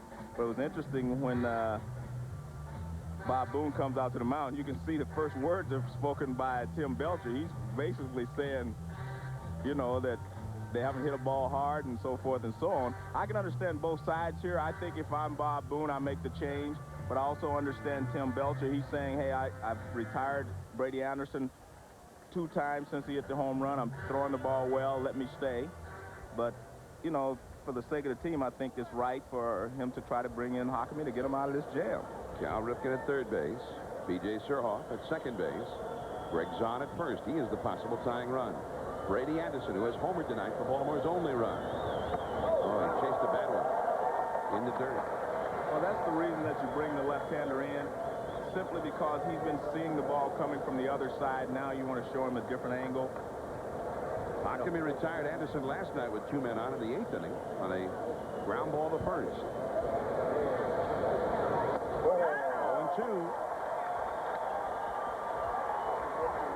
The Orioles tonight as a team have 1 hit in 7 at-bats with men in scoring position. That was the single in this inning by Greg Zahn.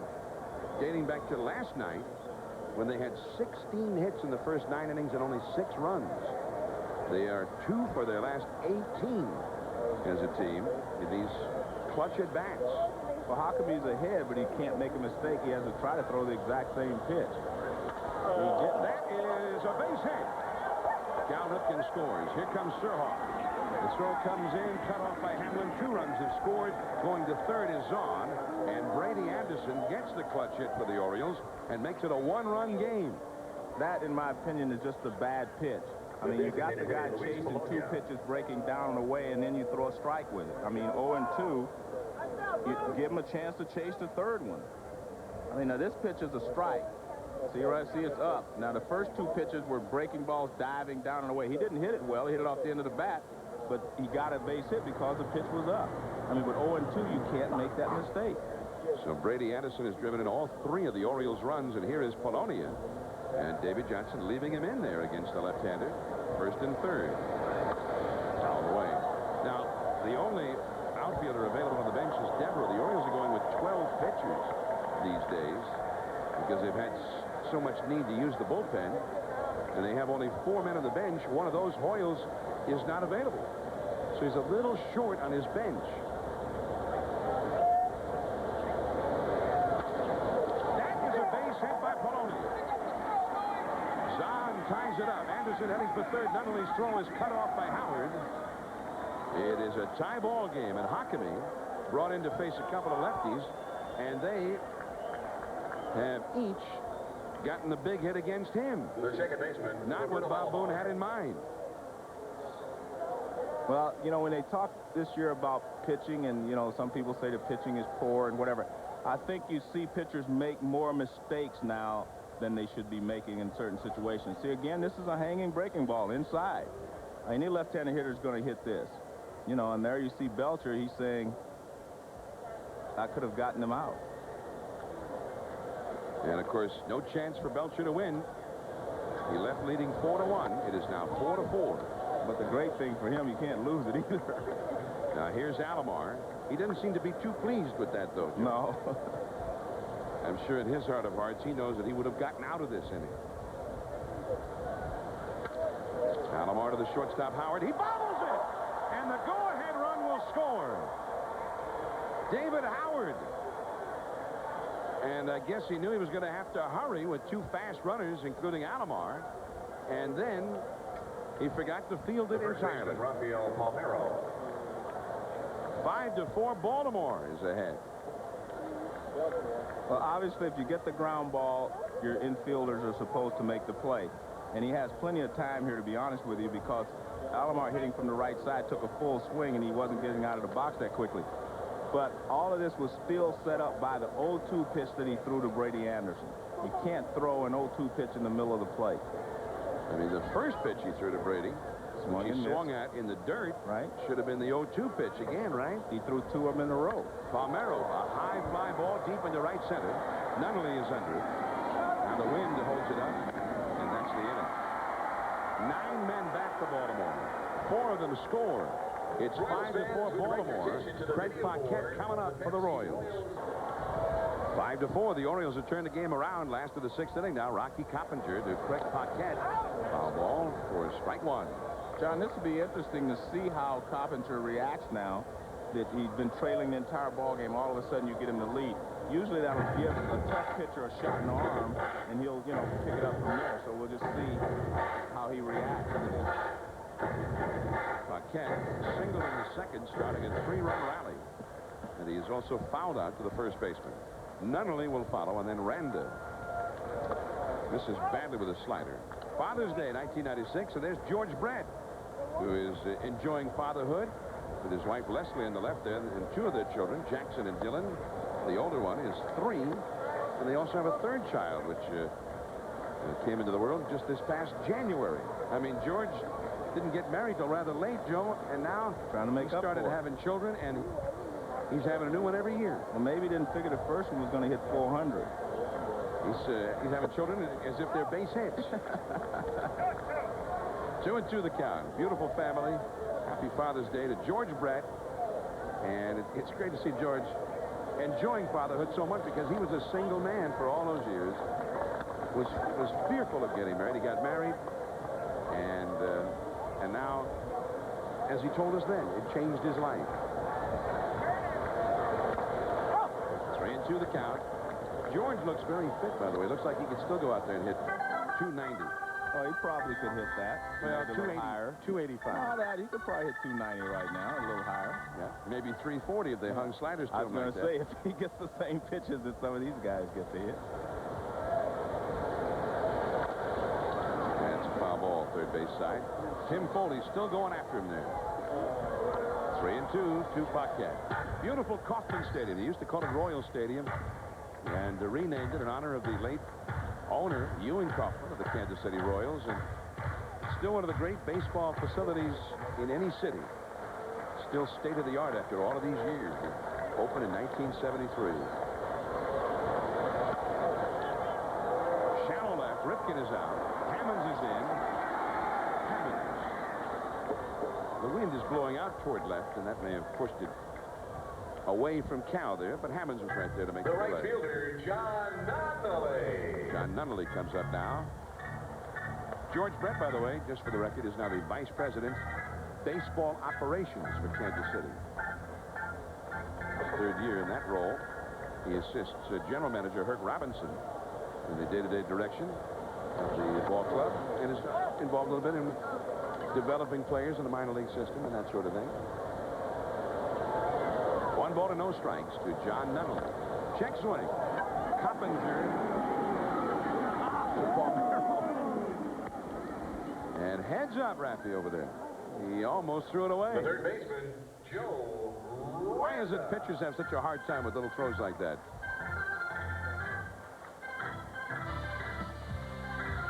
The X Games are just 8 days away. 400 athletes will be meeting in Providence, Rhode Island, to compete in bungee jumping, inline skating, street luge, sky surfing, and much more. That's the X Games. 8 days of extensive coverage on ESPN and ESPN2, beginning in just 8 days.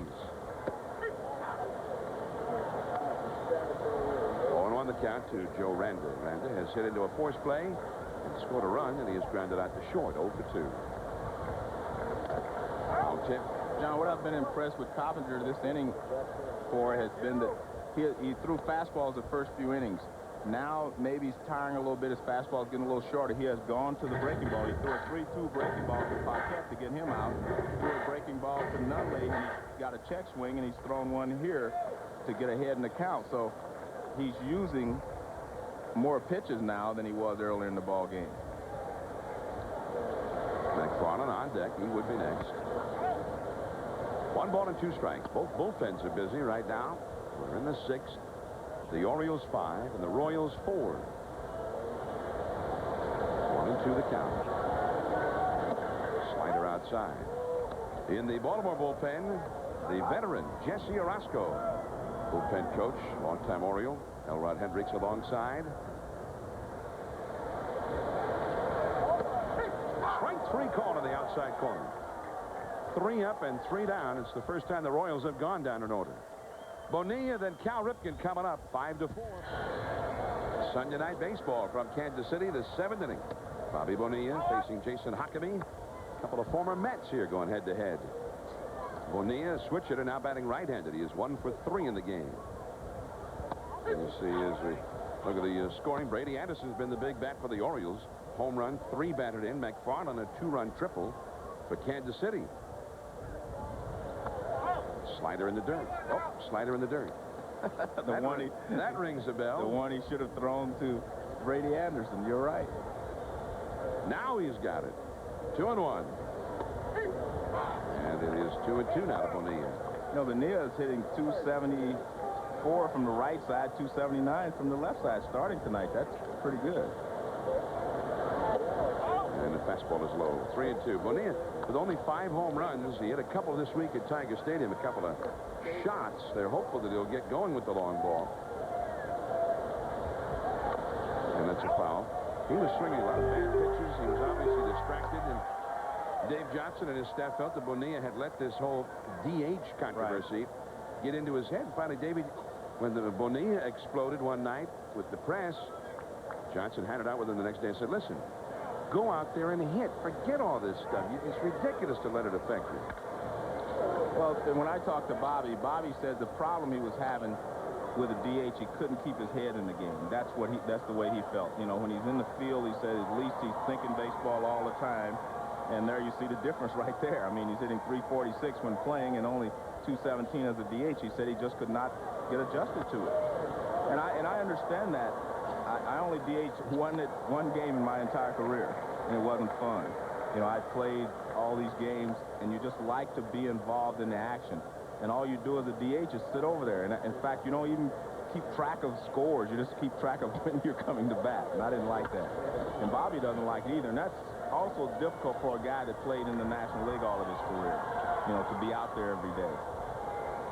And I'm wondering, Joe, if it's also difficult. You get 33 years old. Right, exactly. What are they trying to tell me here? They're saying they want me to DH. What's behind all that? Yeah, he's saying I'm not ready to retire to the farm yet.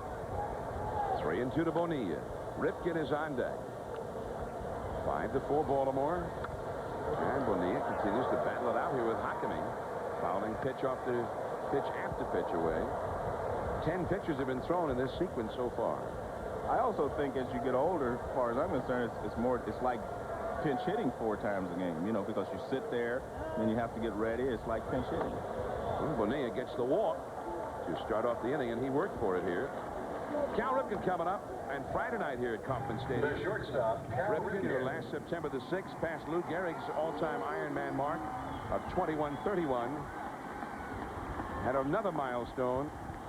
Well, he and Kinugasa both passing Gehrig's record. Kinugasa did it for the Hiroshima Cart in 1987.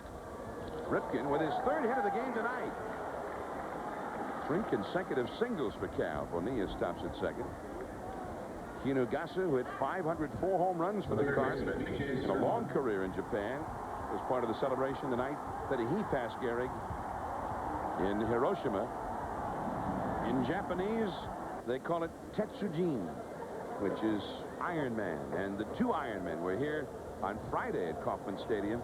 And when the game became official, they had a ceremony, and the fans applauded the ovation. It would not end. Cal wanted it to end. Finally came out, acknowledged the crowd, and walked over and shook hands with Kinugasa. It was a very touching moment. Well, Kinugasa was a big fly man, huh? 504 of those babies. Here's B.J. Surhoff. He has popped out, walked, and singled, and scored a run. 2 men on, nobody out. The Orioles trying to extend their lead now. Bullpen activity for the Royals, meanwhile. After Surhoff, you've got the switch-hitting Czar. Bonilla, second. Ripken at first. In the dirt. 2-0 to Surhoff. And Kinugasa, 5 times during his streak, Joe, played with broken bones, broken collarbone, things like that. And he said that those weren't the closest calls to leaving the lineup, though. He said the closest calls were when he was in bad slumps, and the manager could have benched him for being in a slump. Well, you're right. And the seasons there were 130 games long, so it took him a lot more seasons to put that kind of a streak together. Gehrig, of course, played 154 game schedules, and Ripken basically 162 games, although sometimes the seasons didn't actually reach that many. There's Hipólito Pichardo, a right-hander up in the Kansas City bullpen. 3-0 now to Surhoff. Kinugasa will be in Baltimore tomorrow night. The Orioles return home, and they'll have another ceremony before the game in Baltimore, so the fans there can take part in all of that. Kinugasa, a great gentleman, though, and he handled everything with style and grace, with Ripken breaking his record. And he said he wanted him to do it. He was happy to see him do it. 3-2 to Surhoff. All right, you start these runners. Bonilla not very fast. No, I don't start the runners 3-2, no one out. That's asking for a triple play. They're not going. It's a foul. Triple play. We saw one yesterday in Atlanta. Yeah. The Dodgers turned a triple play against the Braves, the first time in 47 years. And it was the exact same play. The runners were on the move. Little pop-up.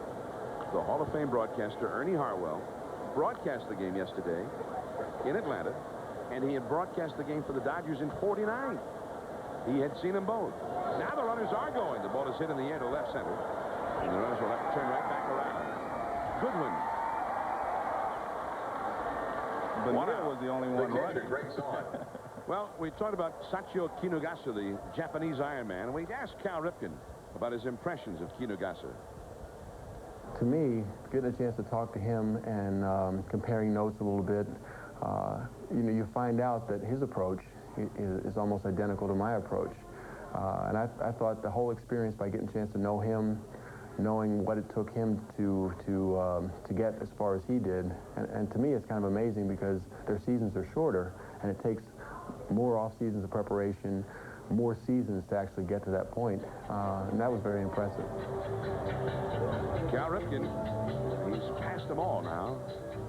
And Ripken at first base with Bonilla at second. And Hakami has been removed by Bob Boone. Pichardo is coming on. And as he does, we'll pause. We'll be back in Kansas City.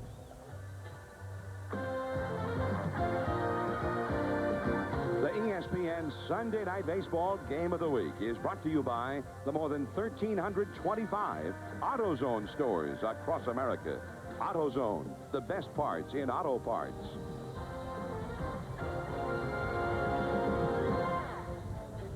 Sunday Night Baseball. Baltimore Orioles 5, Kansas City Royals 4. Top of the 7th inning. And the Royals enduring another threat by the Orioles. And here is Hipólito Pichardo on to relieve Hakami now with 2 men on and 1 man out, and Greg Zahn coming up. Final score for the NBA Finals. The Chicago Bulls have won their 4th NBA title, beating the Supersonics 87-75. For those of you just joining us, welcome to our Sunday night telecast. Happy Father's Day to you. And the big moment of this ball game has arrived. Zahn takes ball 1. He got a base hit in the midst of a 4-run 6th inning rally.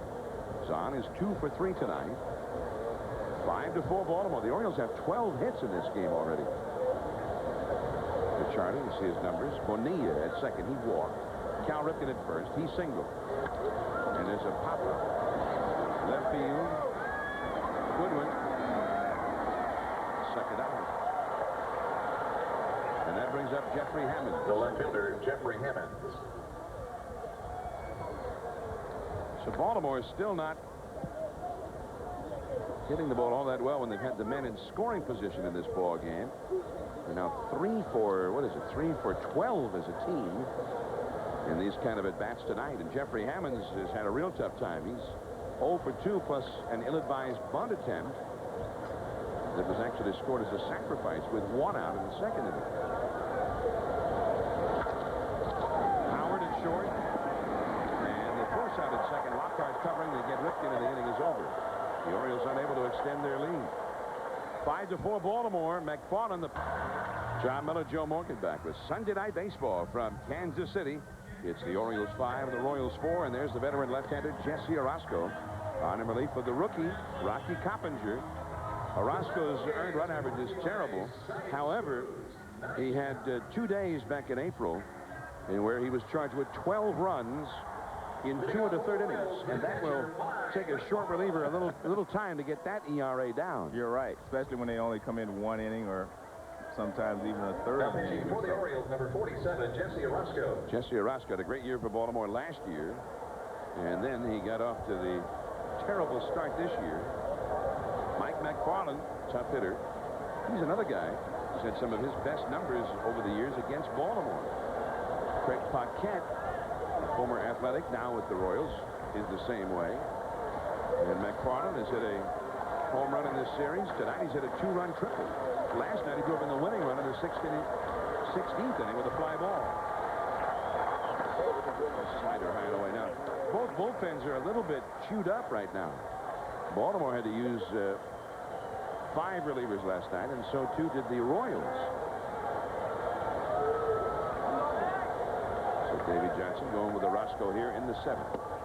And that slider, a strike on the outside. 1 ball, 1 strike. 5 runs, 12 hits for Baltimore, 4 runs, 7 hits, and 1 error for Kansas City. That error was a big one because it allowed the go-ahead run to score for the Orioles in the 6th. That's foul. B.J. Surhoff, you might have seen there, over hugging the foul line to begin with here, guarding against the extra base hit along the line. When you have a pitcher like a Roscoe that throws a lot of sliders, and you have a strong right-handed hitter up there, you should be covering the line. Palmeiro is playing a normal position over at first base, well off the line, but Surhoff hugs the line at third. In the dirt with a slider. 2-2 the count. Bullpen activity for Baltimore here. In the last of the 7th inning. 5-4 Baltimore. Alan Mills, the right-hander, warming up in the Baltimore bullpen.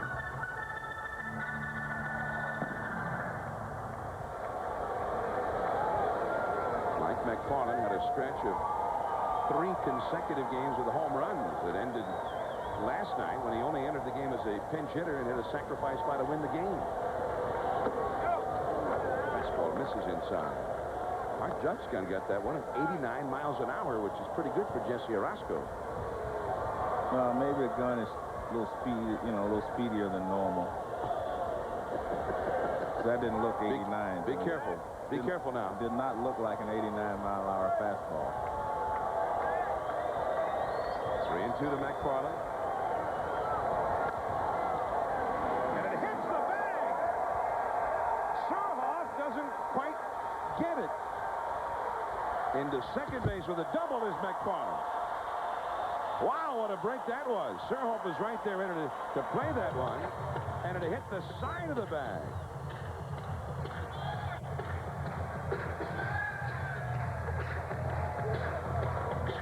Well, you looked it right down the line.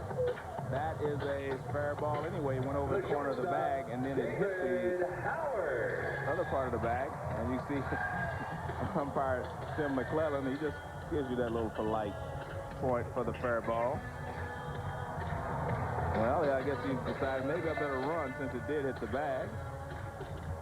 And he hustles into second base, and he barely makes it into second base. Well, fortunate for him that he did, since he didn't run from the get-go there. It's always astounding to me, Joe. I mean, almost everybody does it on a ground ball, but you always wonder, well, why? Yeah, you take a look. And you're right. Why? You have to run. Well, here's David Howard, one of last night's heroes, with a triple in the 16th inning. With McFarland driving him home for the winning run. Now Howard trying to move McFarland up here. He's not bunting. Ball 1. Howard, a switch hitter, batting right-handed. He has had a sacrifice bunt on a suicide squeeze, and he has grounded out to second. Well, he's definitely up there to take a shot toward right field. The danger with this is you have McFarland at second base, who does not run that well, and if Howard was to hit a ground ball to Palmeiro, who is in tight, he could throw to third base.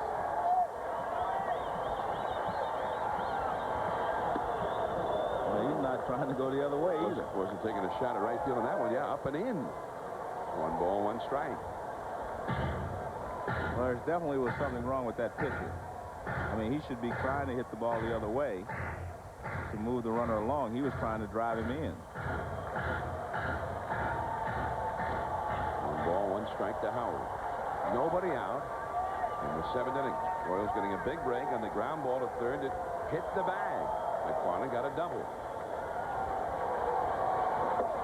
Howard has never at any time given an indication of a bunt here.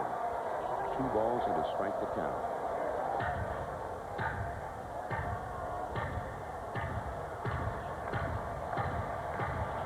Bob Boone, the veteran catcher, what, more games than anybody until Carlton Fisk eventually passed him.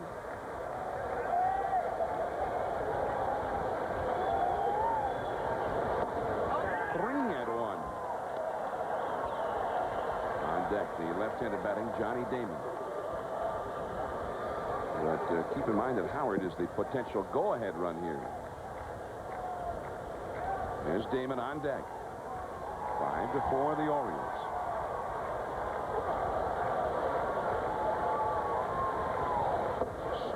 Swing and a miss. Good low slider from Orozco. That's his best pitch. 3-2 the count. Something has definitely changed in this game. I mean, you're down by a run and you're trying to pull the ball with a leadoff double at, with the tying run at second base. Also interesting, Joe, he's the 9th place hitter and an excellent bunter, 2nd in the league in sacrifice bunts. And at no time has he even indicated bunt here. Struck him out. Another slider out of the strike zone. So a wasted out for the Royals. Well, first of all, I don't understand if Bob Boone had him squeeze with a runner at third base, and now he lets him hit with a runner at second base, and you're down by a run. There's a breaking ball, as you mentioned, down and out of the strike zone. And this is the strikeout. Both of them are both low and out of the strike zone. He's swinging way over the top of them, and he was going to pull both of them. Now Johnny Damon, the left-handed hitter. It looked a lot different here. There was a runner at third base and 1 out. Well, that's the only thing you can think of is that he didn't want to bunt him over because he had, Damon coming up and then Goodwin. I guess that's... Like he's got 4 straight left-handed hitters in a row coming up here. Why he did not want to give up the right-hander, but like you said, it's easier to drive me in from third than it is from second base. Orozco bluffing back towards second. McFarland is not a threat to steal. He's just a big old catcher, Joe. However, having checked it, he has stolen twice this year. Slider is strike 2 call. So quickly, Orozco, after falling behind McFarland 3-1, now he can't throw anything except strikes. And you see Johnny Damon, only a .232 hitter against the left-handers this year. 277 overall right now. Young left-handed hitter out of Orlando, Florida. 2 strikes the count. Fastball, and he pops it foul and back out of play.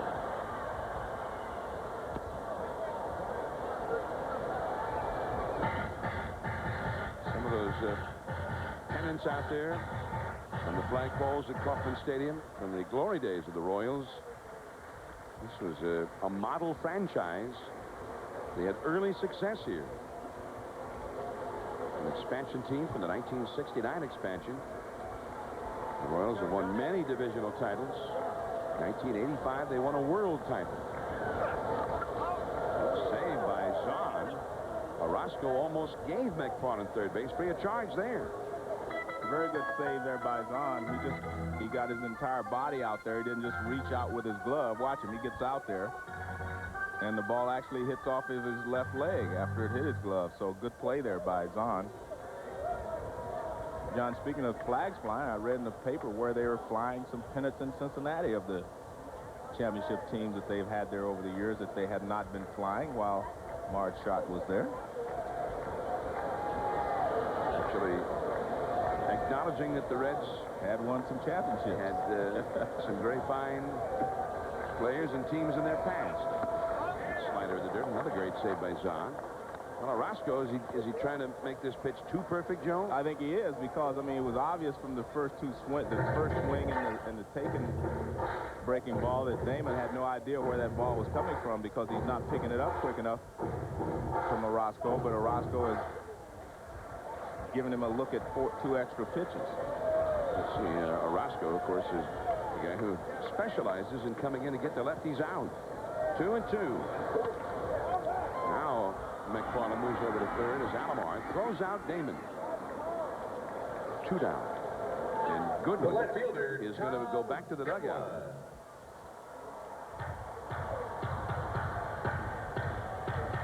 Goodwin, the lefty, will be replaced by Kevin Young. Bob Boone goes to his bench here. Now, the Orioles have a right-hander in their bullpen, but there's a couple of more. There are a couple of more lefties due up after Kevin Young.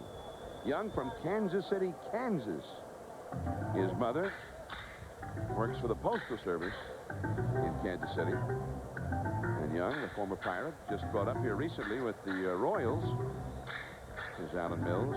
And he said the other night, said his mom works for the Postal Service, but that's only her second job. Her first job now is to come out here and root me on, he said. Kevin Young. He made a spectacular catch in the ball game here last night that helped save the game for Kansas City. Young was always kind of a disappointment with the Pirates.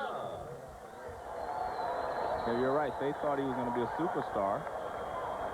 They gave him the job over there, and it just never happened for him.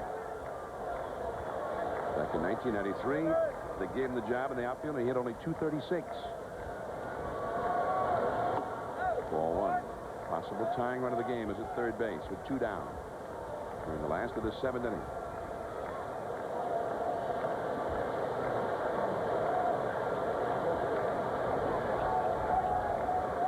To 4 Baltimore. Jesse Orozco, the veteran left-hander. There's that slider. 1 ball, 1 strike.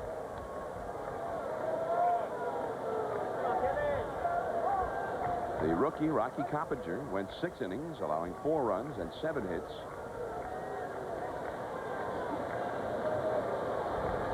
Possible tying run at third base. 2 down. Fastball is inside. The Jugs gun got that one on 86. What do you think? A little better.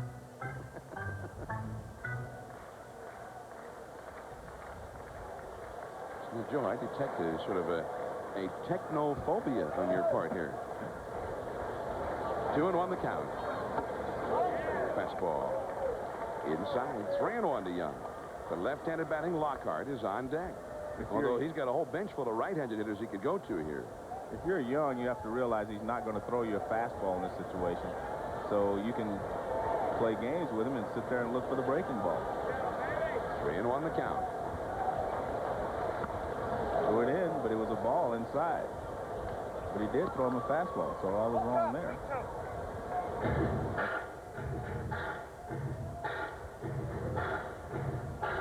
How about the Jugs gun, though? I didn't see that one. 88 we got that one from. Okay. 3-2 the count. To Kevin Young, 2 down. Possible tying run at third base. And Young backs away.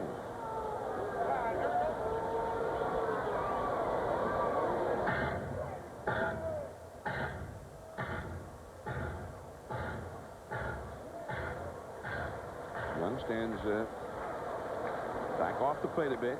3-2 the count. Inside. Well, he threw him another fastball, and again, he did not throw it for a strike, and this time, Young took it. Yeah, he wasn't going to throw him a fastball for a strike. I mean, he threw him 2 fastballs early in the count, all of them off the plate inside, both of them off the plate inside. You know he's not going to throw you a fastball 3-1 for a strike. But I have to give Young credit. He swung at one. He's trying to drive in the tying run. Well, again, Bob Boone goes to his bench instead of Lockhart, the lefty. Joe Vitiello has come out with runners at first and third, and 2 out here in the 7th. And here comes Davy Johnson. He's got Mills, the right-hander, ready in his bullpen, and he already has signaled to the bullpen. So Vitiello will have to face that man, Alan Mills. 5-4 Baltimore. The Royals with a threat. We'll be back. Last of the 7th, Orioles 5, Royals 4 here at Kauffman Stadium in Kansas City. Sunday night baseball. Now, tomorrow night at 7:30 Eastern. You get 7:30 Eastern, 4:30 Pacific on ESPN. Jesse Orozco out of the ball game. He went 2/3 of an inning. And he leaves 2 men on base. As Alan Mills, a hard-throwing right-hander, picks him up here. Jose Offerman will come up and pinch hit for Vitiello, who in turn was pinch hitting for Lockhart. There's McFarland, the possible tying run at third. And Young, the possible go-ahead run at first. Offerman, a switch hitter. And the Royals have tried a double steal quite often this year. And this is definitely a double steal situation, with the exception of McFarland at third. They have some speed. Kevin Young, the runner at first base. Now, Young has stolen 1 base for the Royals. He's stolen only 5 bases as a big leaguer. Alan Mills to Offerman. That's a foul out of play. Jose Offerman, the former Dodger, and he's been playing first base for the Royals on a regular basis. He's hitting .284. 1 home run and 15 driven in. He is 3 for 6 as a pinch hitter. Offerman, on the other hand, has only 15 RBIs in 208 at-bats. Right to Alomar. And the inning is over. The Royals unable to push home that tying run. Brady Anderson, Luis Polonia, and Roberto Alomar coming up 5-4 Orioles. It's time for the Diamond. Larry Beal back in the studio with a quick look back at the Indians and the Yankees today. Martinez versus Martinez. Tino at the plate, Dennis on the mound, bases loaded in the first. That's a single to right. 2-run score. Paul O'Neill will be out at third, but Tino goes 2 for 4 with 3 ribbies. Yankees win. They split the series with the Tribe. Andy Pettit wins his 11th as we go back to KC. Sunday Night Baseball continues. Orioles 5, Royals 4. Top of the 8th inning. Changes for Kansas City now. Moving over to left field from right field is John Nunnally. And moving into right field is Kevin Young. Also coming into the ball game to play second base, Jose Offerman, after he pinch hit for Lockhart. Actually for Vitiello, who was pinch hitting for Lockhart. Here's Brady Anderson against Hipólito Pichardo. 1-1. Anderson's had the big bat for the Orioles tonight. A home run in the first and a 2-run single in the 6th. He was down 4-1 when he got that 2-run single, and he got it on a 2-strike pitch. It was the big pitch of the game. 1 pitch is the difference in this ball game. But it happens so often. If he gets the breaking ball down, he probably gets Anderson out, and the Orioles are still 3 runs down. 5-4, the Orioles ahead. And that's ball 3. Consider, Joe, in fact, the 2 at-bats. Anderson in the 6th inning and Howard in the 7th inning. That's McFarland at second and nobody out. Right. The count to Anderson was 0-2, and he got a hanging slider and hit it for a 2-run single. The count to Howard was 3-1, and he ended up striking out on a couple of low sliders. Very good pitches by Orozco. That is the difference between, winning a ball game and losing the ball game, making the right pitch at the right time. I mean, an 0-2 pitch, you just cannot, hang a breaking ball, especially after the guys helped you out by chasing 2 breaking balls in the dirt.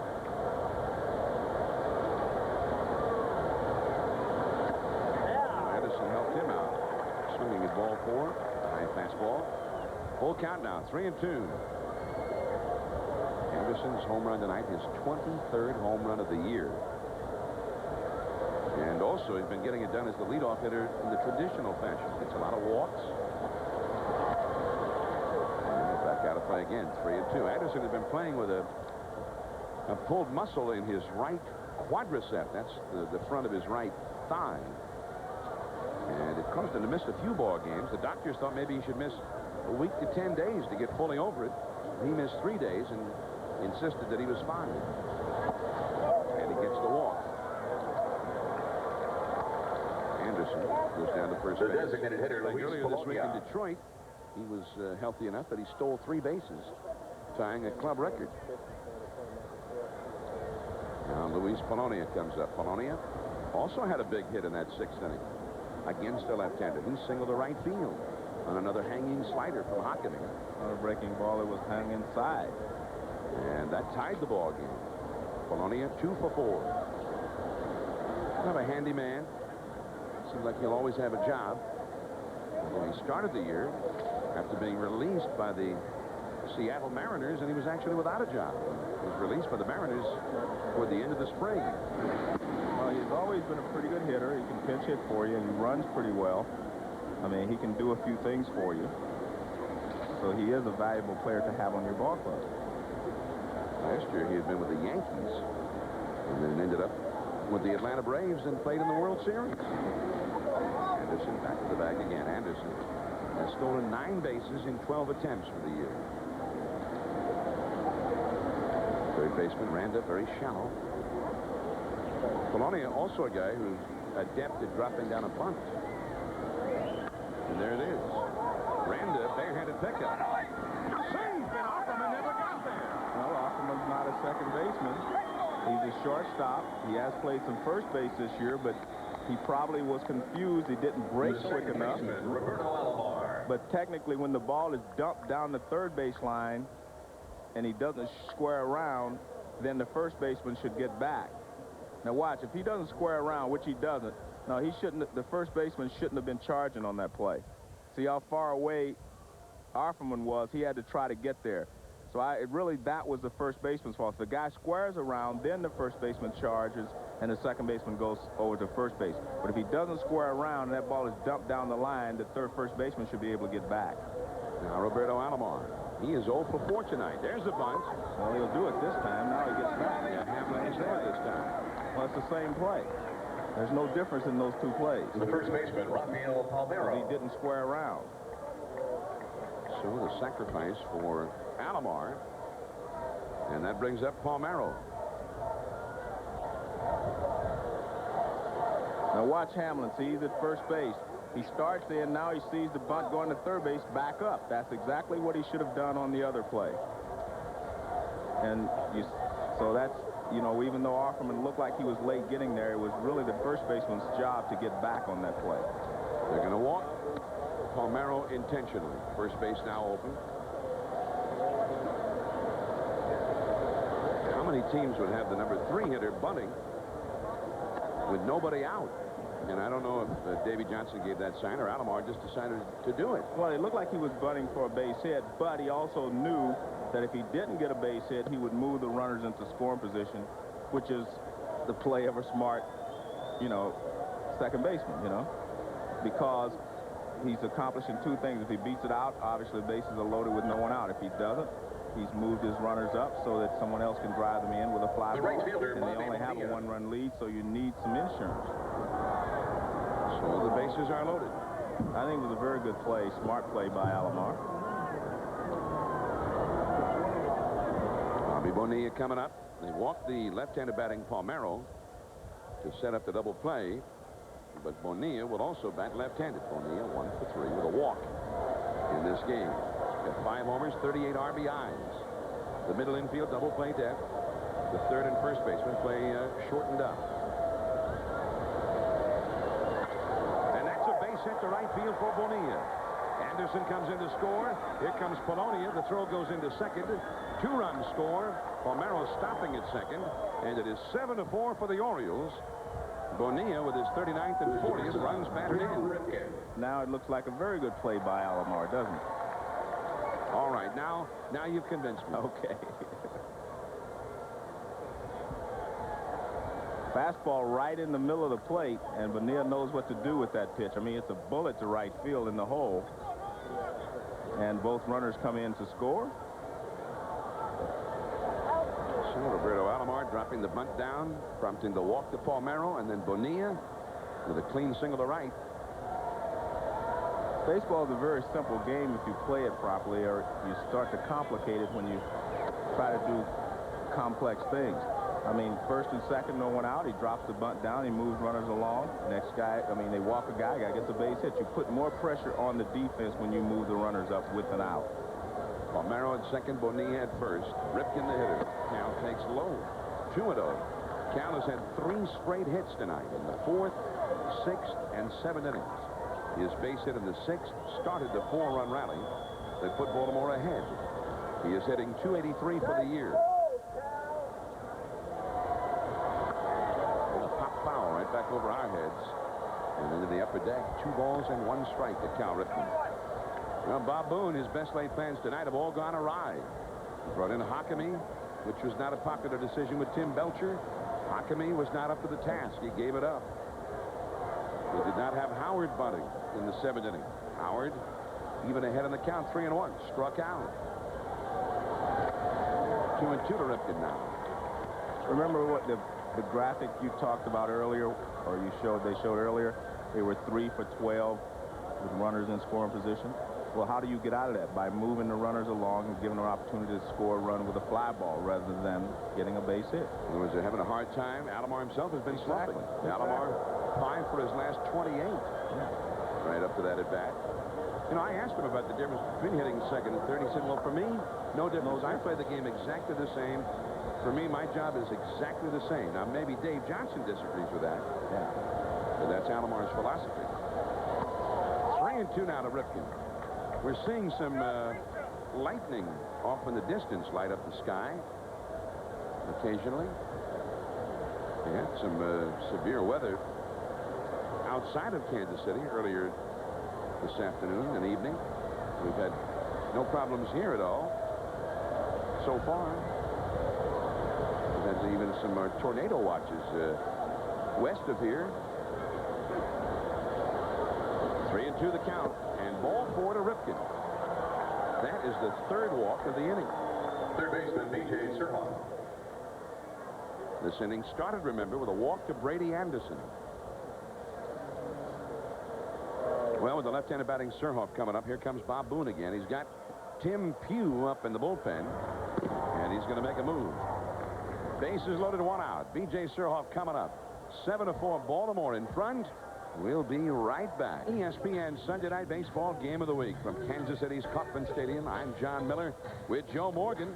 The Orioles 7, the Royals 4, and the Orioles with a chance to break it wide open now with the bases loaded and 1 out on the top of the 8th inning. Now, the grounds crew, George Thoma's grounds crew, made its way in from the right field bullpen area, and they are setting up behind the tarp. Now, the wind has completely changed directions. As you see Coach John Stearns talking to Cal Ripken there at first base. So maybe something is headed this way. Don't forget now, Wednesday Night Baseball coming up on ESPN. The first place Texas Rangers, Juan Gonzalez, Mickey Templeton, Dean Palmer and company taking on Roberto Alomar, Cal Ripken, Rafael Palmeiro, and the Orioles at 7:30 Eastern, followed by Gary Sheffield and the Florida Marlins meeting Matt Williams, Barry Bonds, and the Giants at 10:30 Eastern. Wednesday Night Baseball. A couple of good ones on ESPN. Here is Tim Pugh, former Cincinnati Red. B.J. Surhoff, the hitter, lunges after one and pops it up foul and back out of play. Surhoff is 1 for 3 with a walk. I remember at one time, Joe, a few years back, they thought maybe Pugh was going to be in that rotation for a while to come. But he was never able to get it done consistently in Cincinnati. 3 men on. There is Palmeiro at third base. Bonilla at second base. Ripken at first.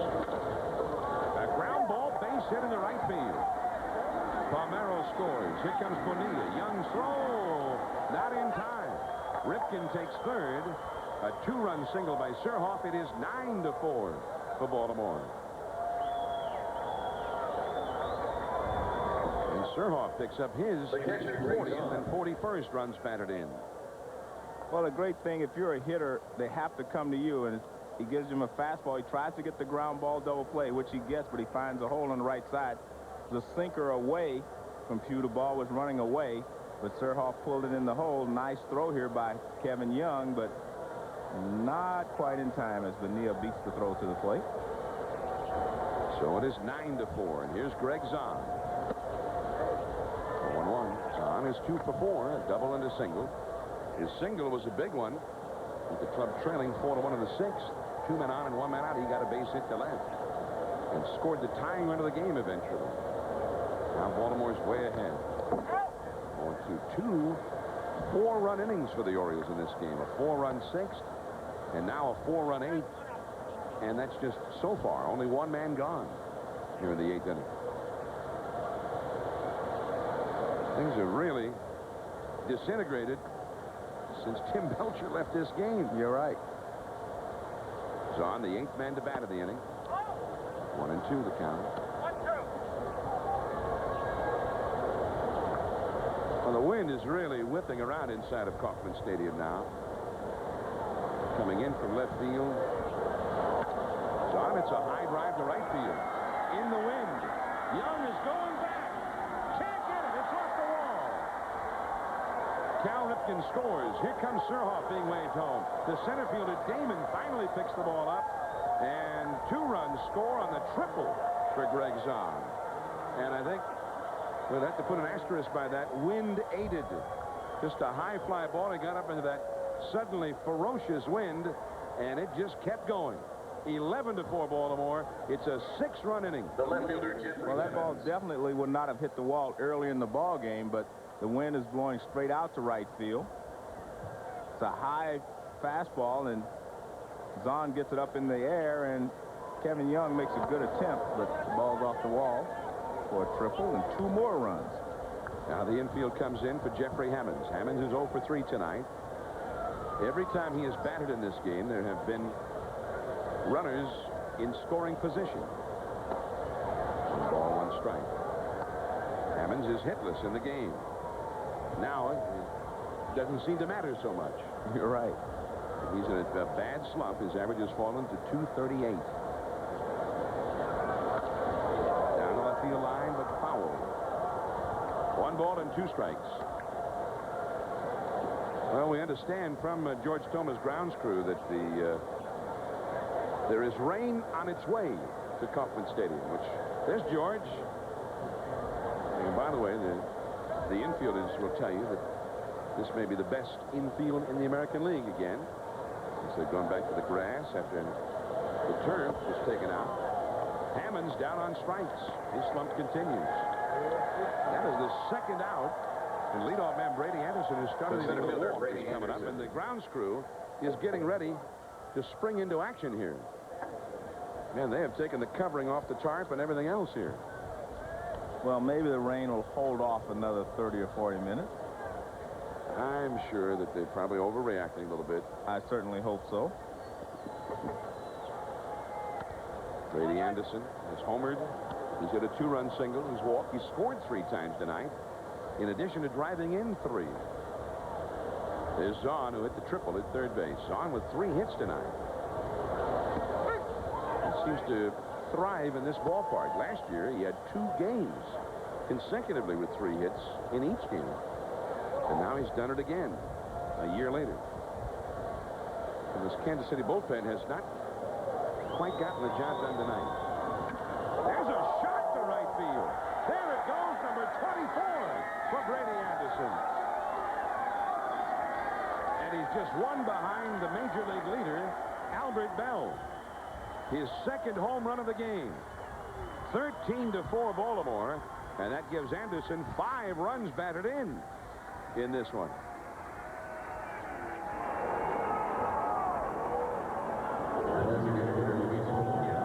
Well, the first home run he hit was off of a low fastball. He gets another low pitch, and he really golfed this one out of the ballpark. Looking at that flag in right field, Joe, as we see Polonia coming up, and that's ball 1. I think he might have hit it against the wind now. The wind all of a sudden looks like it's blowing in from right field. Well, I don't think it's actually blowing in. It's just not blowing out as hard as it was before. But anyway, he hit that one hard enough. That one was not wind aided anyway. He crushed it. Yeah, he did. So that flag changing direction a little bit again. Polonia, the shortstop, David Howard, throws him out, and the inning is over. 11 men come to bat for Baltimore. 8 of them score an 8-run inning to break this one wide open. 13-4 Baltimore. Tonight for the Royals and their fans here at Kauffman Stadium, an 8-run 8th inning. Now, coming up right after the ball game, stay tuned for Sports Center with Keith Olbermann and Gary Miller.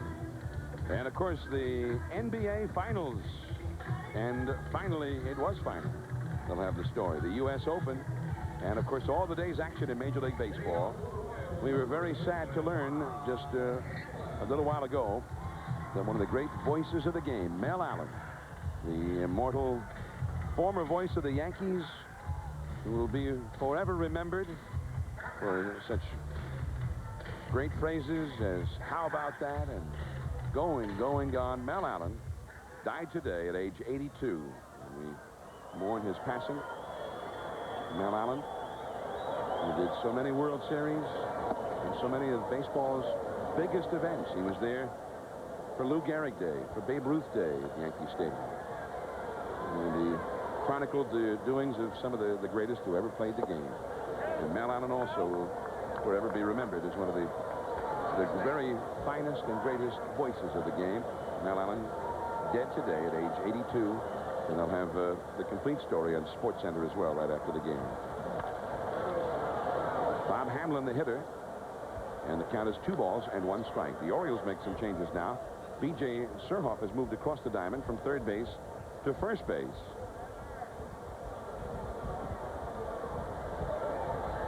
Here's Bill Ripken now in for Alomar at second base. Hamlin shoots a foul. Past first base coach Mitchell Page. 2-2 the count.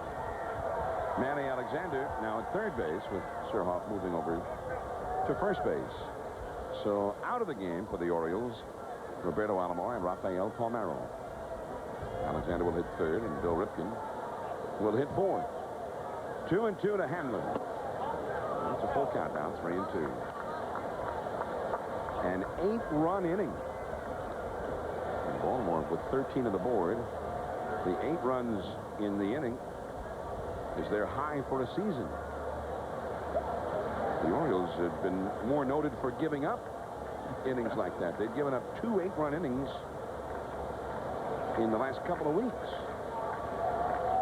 They also had an inning this year where they gave up 16 runs. Hamlin, it's a soaring drive, but to the deepest part of the ballpark, and the wind is knocking it down. Hit it to the wrong spot. The wind is coming in. The designated hitter, Craig Paquette. Well, we see the sky light up out beyond the center field light standards with some lightning.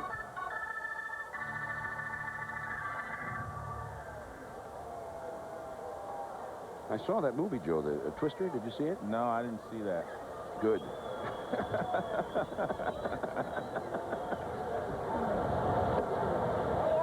Craig Paquette takes ball 1.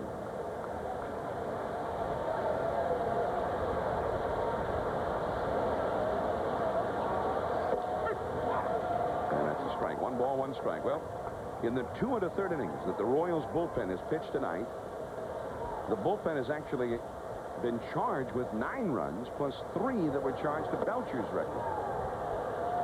1-2 the count. In other words, the bullpen came in for Kansas City 2 1/3 innings ago with the score 4-1 Kansas City. And now it is 13-4 Orioles just 2 1/3 innings later. 13 runs, 17 hits for Baltimore. And Paquette down on strikes. Next week on the ESPN Sunday Night Game of the Week, Eric Davis continues his remarkable comeback as the Reds take on the Mets, led by power-hitting catcher Todd Hundley and the slick shortstop Ray Ordonez. Yeah, that's next Sunday night, 8 Eastern, 7 Central. We hope you'll join us. Todd Hundley has been quite a story this year. He's got 18 home runs for the Mets. The son of an outstanding Major League catcher from years ago, Randy Hundley, and Todd has emerged as one of the outstanding catchers in the game today. 1 ball, 1 strike to John Nunnally. Nunnally has walked, struck out, and hit one right back to the pitcher. 13-4 Baltimore leading Kansas City here. Still not a great weekend for the Orioles in a pennant race with the Yankees in the American League East. And while the Yankees have been playing first place Cleveland, the team with the best record in the league, the Orioles have been playing last place Kansas City, and if they win this game tonight, they will have gotten out of here with a split in this 4-game series. Well, the Orioles are, what, 10? They were 10-20, I guess, with teams over 500. They've not done well against the good ball clubs, and they've been struggling this weekend against the last place club. There's nothing away from Kansas City. I mean, they played well, and they play hard. But there's one. But if you're a championship team, you have to be able to deal with the teams who are not supposed to beat you. center field, Jeffrey Hammonds. And that ends the inning. 3 up and 3 down for Alan Mills. We're heading to the 9th inning now. And now it's time for from Kansas City. 13-4 Baltimore. Sunday Night Baseball from Kansas City, and there is lightning off on the horizon.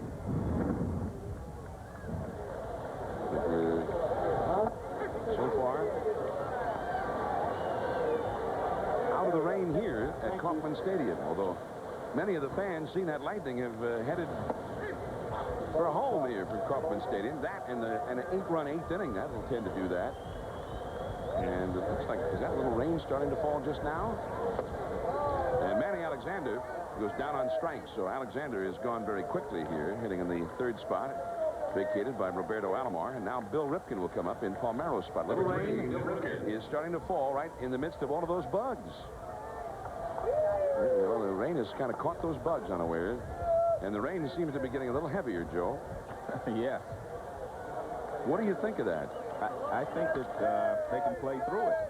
Bill Ripken is thrown out by David Howard. You know, this happened in Atlanta today. It started raining. I think it was the 9th inning when it started raining there today. Just a little short delay, and then they finished the ball game. 2 down, nobody on in the 9th inning. The grounds crew is poised and ready to work. Bobby Bonilla, 2 for 4.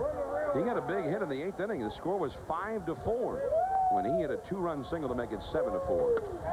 And he's got another base hit. That's his 3rd hit of the game. Bonilla hitting .281 coming into that at bat with 40 RBIs.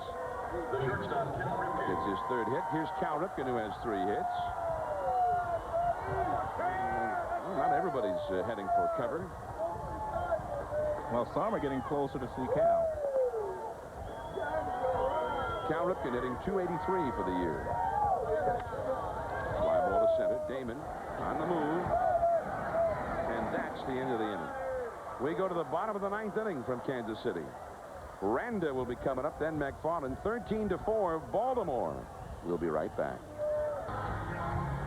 Well, the rains are falling very heavily, and 3 outs away from the end of this one. The tarp is being rolled out of the infield here at Kauffman Stadium.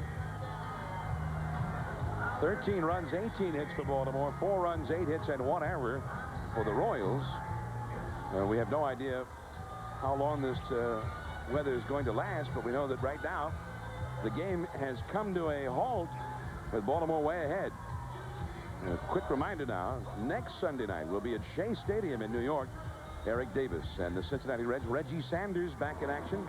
Reggie hit a home run today for the Reds, and they're a little bit of a different ball club when he's in there. Sanders, Davis, Barry Larkin, the Reds at Shea Stadium to take on Todd Huntley and the New York Mets. 8 Eastern, 5 Pacific, and we hope you'll be able to join us then.